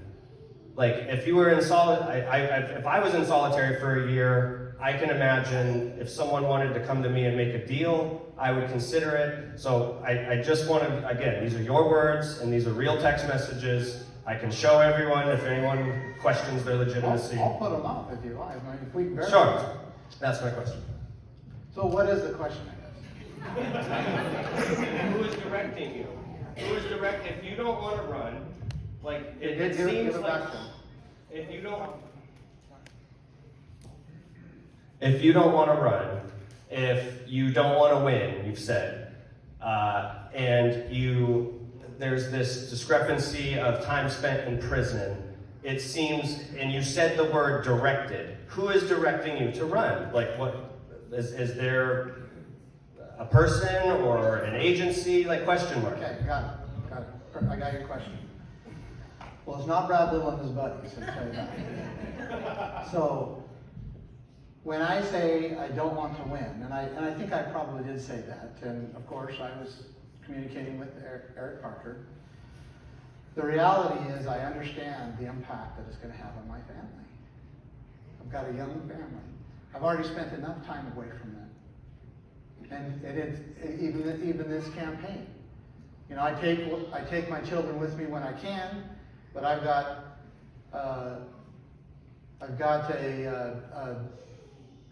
almost an 18-year-old who's going to graduate here. We've got a project that we've been working on that I promised to do when he was 14 years old that still is in shambles, because I've had to basically set my life aside to do this. And so I've explained that. I've been open with that. I don't want to run. I honestly probably don't. I don't like the idea of being a governor. But it is necessary. I believe, and then you say, well, who's directing you? Your words. Well, I'm going to tell, so my words, that you asked that question. So I'll answer. And we're in a church, so hopefully we can understand this. I mean, on September 1st, 2017, I was in solitary confinement. And I had been there for months and months and months. To the point where I hadn't had a conversation with anybody for a long, long time. But I consistently prayed. I consistently read the scriptures. And I felt and knew and understood that eventually I was going to be free again. And I believed that, and I had faith in that. Well, on that day, on September 1st, 2017, during my prayers and during my pleading with the Lord to bring me back to my little family, I began to understand that at some point I was supposed to run for governor in Idaho. And I even wrote it down in my journal, And I wrote a very detailed what was happening and what I was feeling. And so yes, I'm being directed. I'm being guided. I'm not anything special. Thank you, Lord. I'm not. But I do believe, I know, that the Lord will direct people. And will direct every person to do what they are to do. I believe that.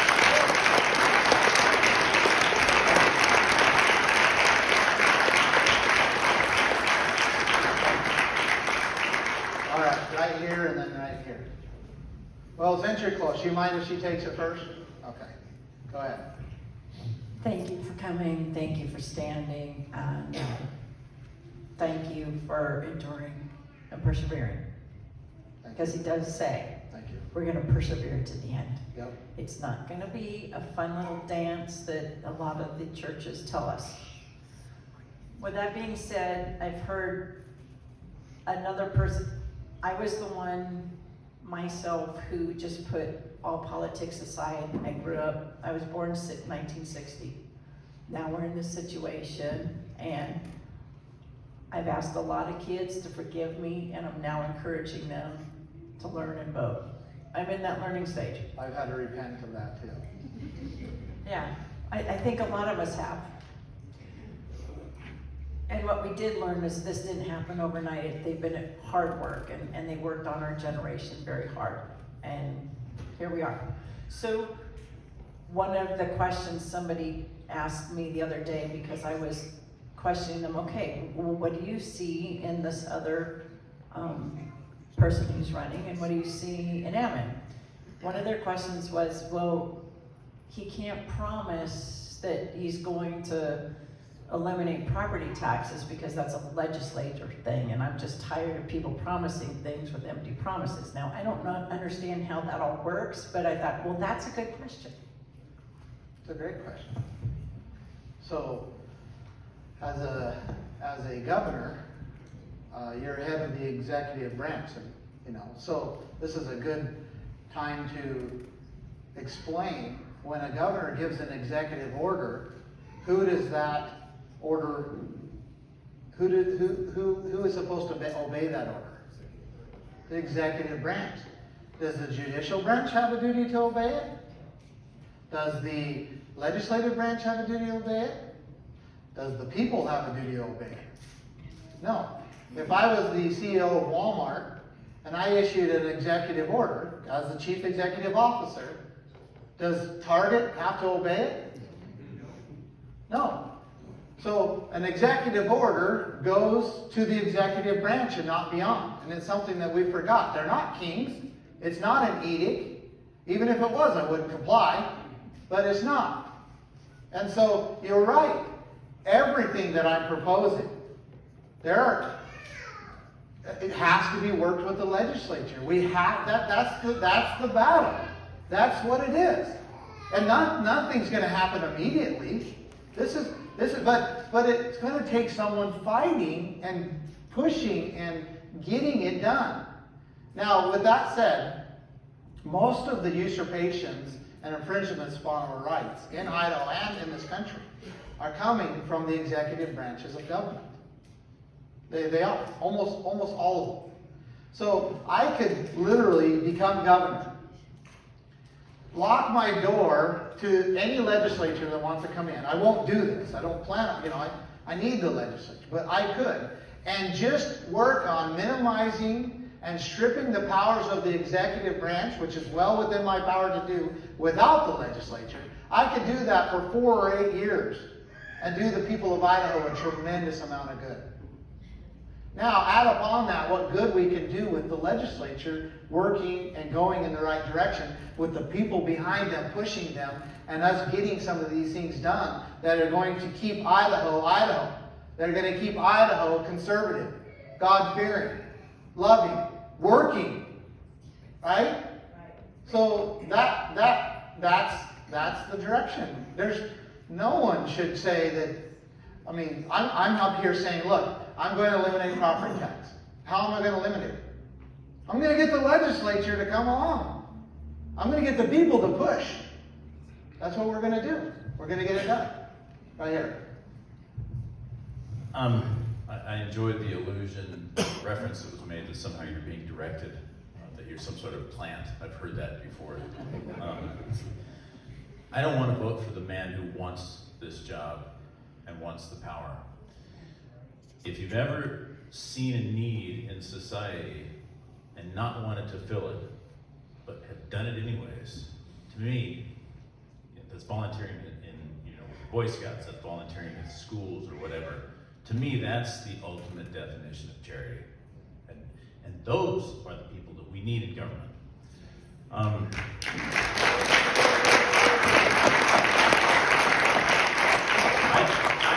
I don't want to make, I only say this, I don't want to make any kind of attack or anything like that, but the KCRCC does not have the greatest track record for endorsing candidates. Commissioner Bill Brooks, who's in charge of our county finances and has been bankrupt twice, was backed by the KCRCC. Governor Brad Little was backed by the KCRCC. This is a group of people who seem to be ensorcelled by their chairman, much to their detriment. I use the KCRCC voter guide nowadays. I look at it with maybe who I don't want to vote for. I'll finish with this. I came down here, Mr. Bundy, I've done a tremendous amount of research. There's some things about you I don't like. You have my vote. And more importantly, I'm going to go home and get my checkbook out and send you a check for the maximum amount allowable by law. And I would encourage, I heard the comment back here, what can we do? This stuff's expensive, folks. The fuel for the RV, the traveling around. Send this guy money.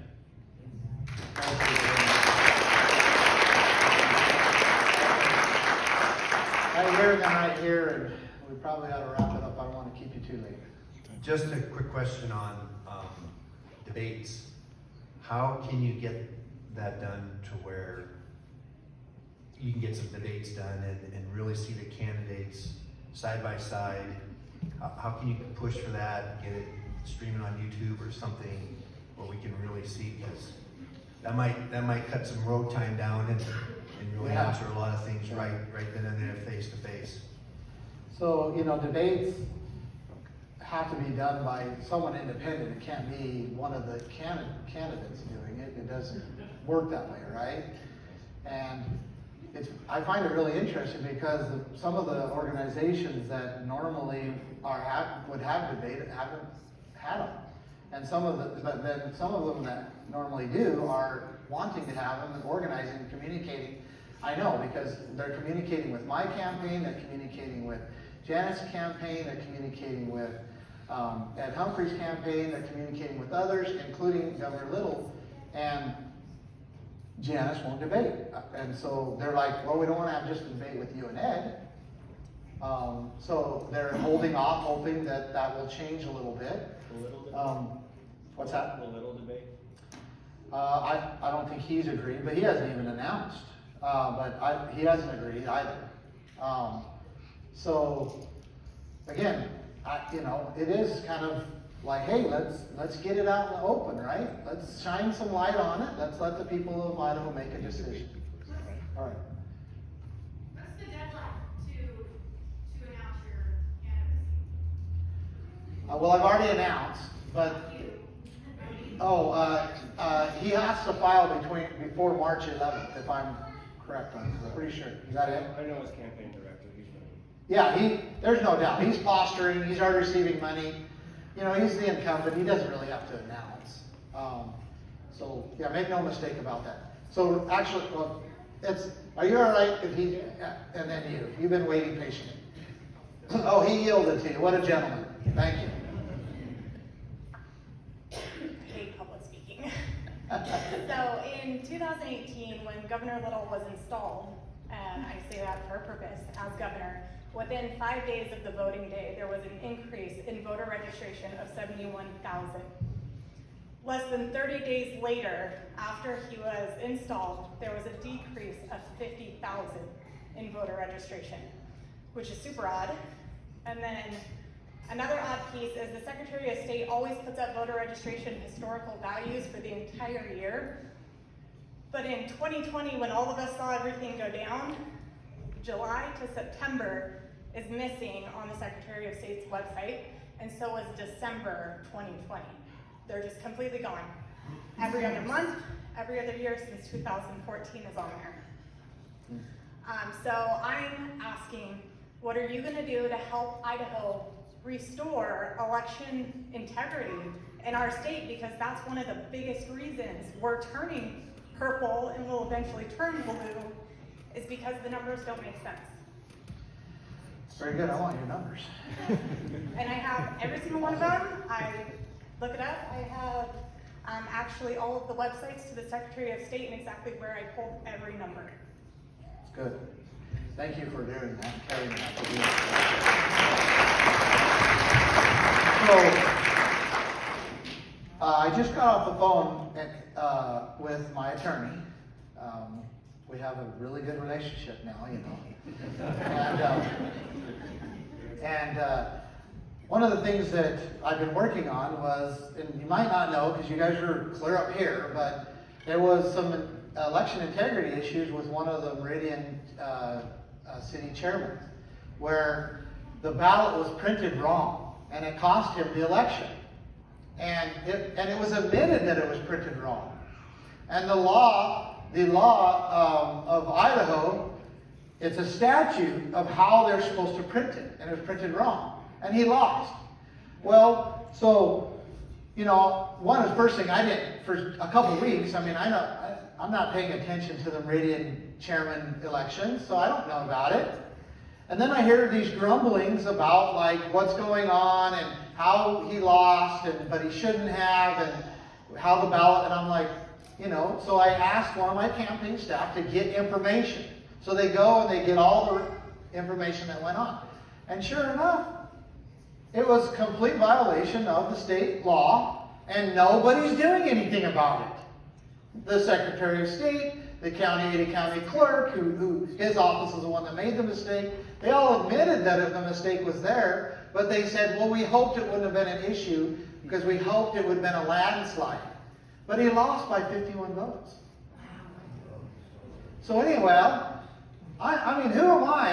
I'm just, you know, but I'm like, I don't want this type of stuff to happen when I am running or when anybody else is running.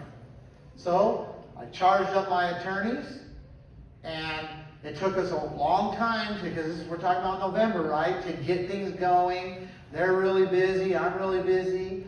But now I've got a bunch of people in Meridian now, united, where they're willing to enter the suit, because I can't do it. I'm not even from Meridian. But I'm going, and I've put this together where we are going to follow the mechanisms that the state gives us through the laws to try to correct this issue. Okay? And, but, you know, I'm like, why do I have to do it? You know, why do I have to do it? Now, I do have people that are willing, they've said they're willing to help fund it, so that helps a ton. But it takes, like, we have to act. If we don't act as a people, we will be acted upon. We don't want to be a people that's just acted upon. We have to act. And so when it comes to the elections, the governor campaign, well, we're building in our campaign software. Thank you for coming. I've had you for a while. Thank you so much. We're building campaign software. We've already built it, but we're adding to that a reporting system so that people can live time report during the election. Like if they see people in line that, you know, that all have the same address, it can be reported. Or if they're, whatever else, it can be reported. And my attorneys and my, I have my staff will consist of attorneys. It will consist of computer forensic personnel, and we will directly communicate live to the Secretary of State with evidence that this stuff is going on. Not only that, poll watchers watching the polls. You know, we have, as a candidate, there are some, you know, things that I can do to make sure that we always keep an eye on the ballots and so forth. All of those things will be, and so these are what we're doing. You know, we're trying to be proactive so that we can shine a ton of light on the elections, and hopefully, if we find issues, we can report them immediately, so that it's like not 2 hours, not 2 days, not 2 weeks, not 2 years. It's right then. And if the Secretary of State won't take it up, then we'll make it public. Say, look, this is going on right now. So it may not be the best answer, but that's what we're doing. So, all right. I got hit right here and then here, and then I think we better probably wrap it up. Did you have a question? Okay. Thank you, sir, so much for coming here. Thank you for having me. I really appreciate this gentleman's comments over here. He made some really good comments. I would just like to say a couple of things. You know, you have your work really cut out for you, and down there in Boise. I think for up here, most of us are just sick and tired of politicians. We want people who care and love the state and love the country. More importantly, I think what I want somebody to really, I haven't heard too much about, well, we have, but I want somebody that is going to defend the Constitution.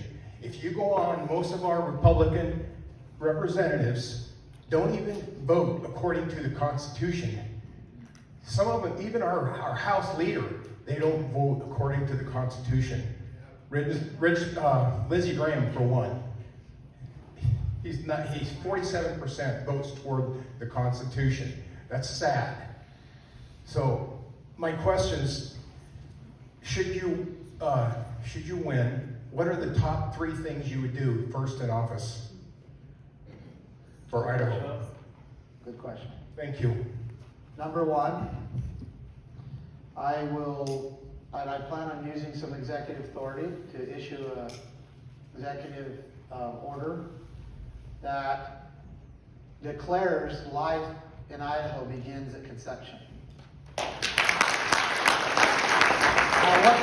what that does is it orders the executive branch of government to protect that life just like they do any other life.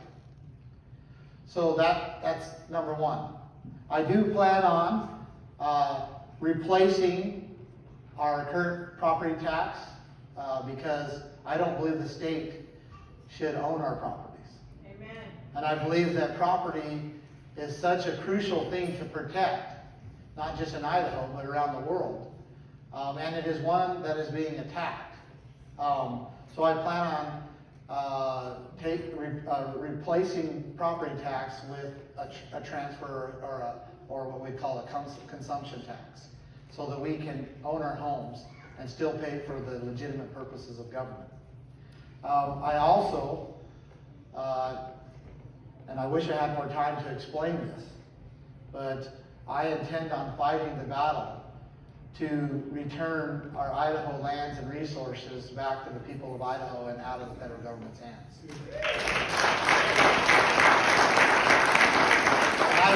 I would love to explain in more detail how we do that, why it is so crucial, but just when it comes to the lands. First of all, backing up to private property, in the Communist Manifesto, one of the pillars of that is the abolition of private property. In fact, Karl Marx says himself that communism can be summed up in one sentence: the abolition of private property. So it is very crucial that we protect our private property. What is communism? When the state or the common controls the property. Well, property tax is allowing that to happen.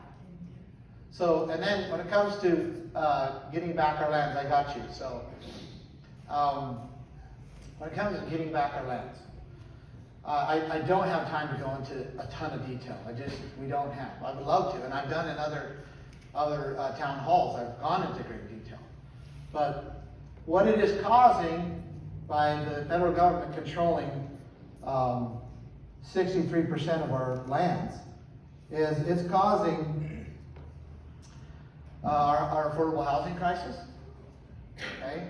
Where our young people really don't even have the prospect of ever owning a home under the current circumstances.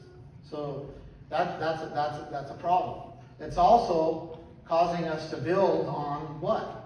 Our agricultural land, which is the #1 industry in Idaho. We're destroying the #1 industry in Idaho because the only place that we can build is on our developed farm ground. Why? Because we're landlocked. Federal government won't let us build on it. And third, there's others, but third is what it's creating especially in Boise, in that area, dense populated areas where rather than building out, we're building up. And we have tons of evidence that shows when that happens, that metropolitan area, when it becomes densely populated, becomes livable.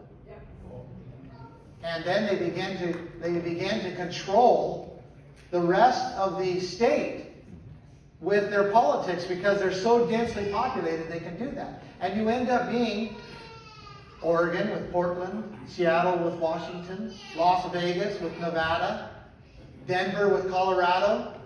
All of these states have tons of federal control, and basically the people have had to flee, or not, well, that may not be the right word, they had to migrate to the city to survive, and they built up rather than built out. So it is crucial in order to maintain our conservative identity in Idaho and to provide homes for our young people and other people who need homes. It is crucial, and also to protect our #1 industry in Idaho, it is crucial that we win this battle. And it shouldn't be a ranching family in the middle of the desert trying to say these rights belong to me, and the federal government attacking. It should be the state making those battles, taking those battles.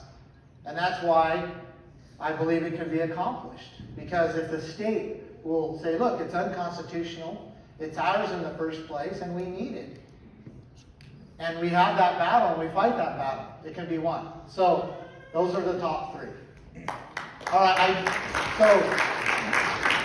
I promise you the last 2 questions. But I did promise you, so right here, and then right here. And then I'll say a few things, and we'll wrap this up. So. I just want you to give us a 1-minute takeaway of your first 90 days. Well, I've told you about the first day. Okay? That's a great question, actually. And I have been in the position of a CEO before. I've had a lot of employees before. I've done I've had multiple million-dollar businesses. I've had some good training and also a lot of practical training. But I can't stand going a day and allow another baby to die. So I must do that first. I must. And then what I'm going to do is I'm going to find out who my friends are, and I'm going to find out who my enemies are. I'm going to find out where the most waste is. I'm going to find out where the most usurpations of the people's rights are.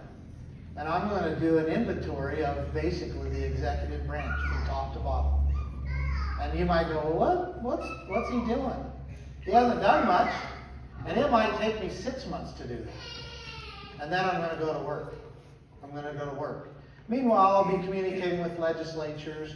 I'll be kind of, working and trying to maybe start getting bills proposed way before the legislative session, so that I might be doing some of that. But mostly, I'm going to be finding out who the enemies of freedom are, who the friends of freedom are, where the usurpations and the waste are, so that when it's time to go to work, I have done that homework.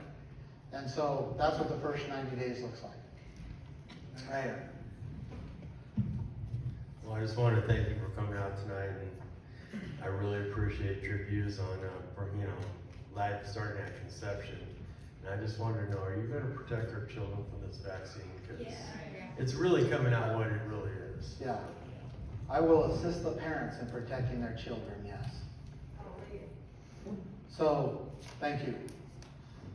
So I've talked about kind of a lot of, I think, heavy things, right? I've shared with you about Idaho being the first in some things that I wish we weren't the first in. But I want to leave you with a lot of hope, because there is something also happening in Idaho that we should be very, very hopeful. And that is why we can do what we're doing now. Because we're still under the orders, right? And right now in Oregon, California, all of them right now are putting stay-at-home orders in place. They're forcing pretty much everybody to wear masks. They're, closing their schools and so forth. And Idaho is relatively free. And the reason for that is there's one reason. It's not because Governor Little didn't try. You could see his very same orders, and he followed Governor Inslee. He did. Everything Governor Inslee did, he did.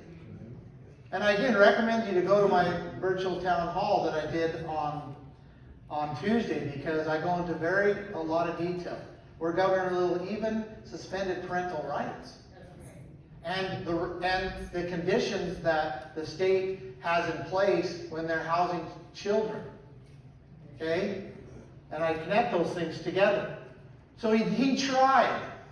But there's something different that happened in Idaho that California, Washington, Oregon, and these other states. What's the difference? We didn't comply. We did not comply. That's right.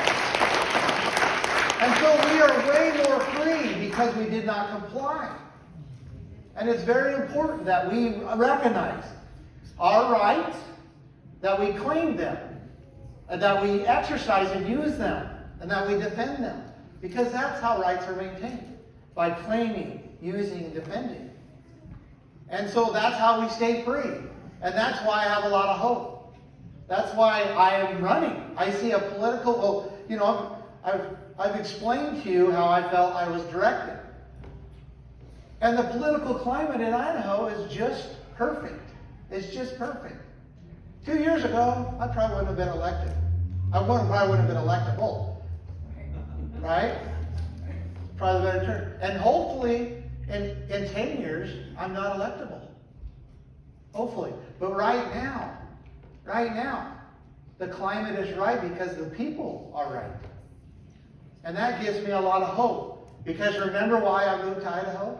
2015. I moved to Idaho to be around people that would recognize rights and that would stand up for them and stand up for their neighbors' rights.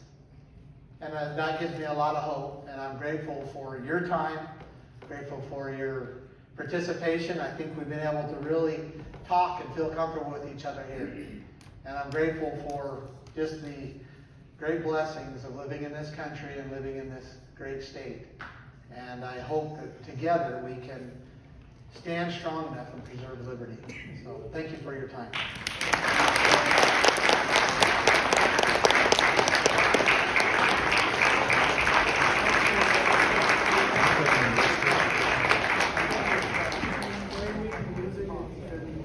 That's right.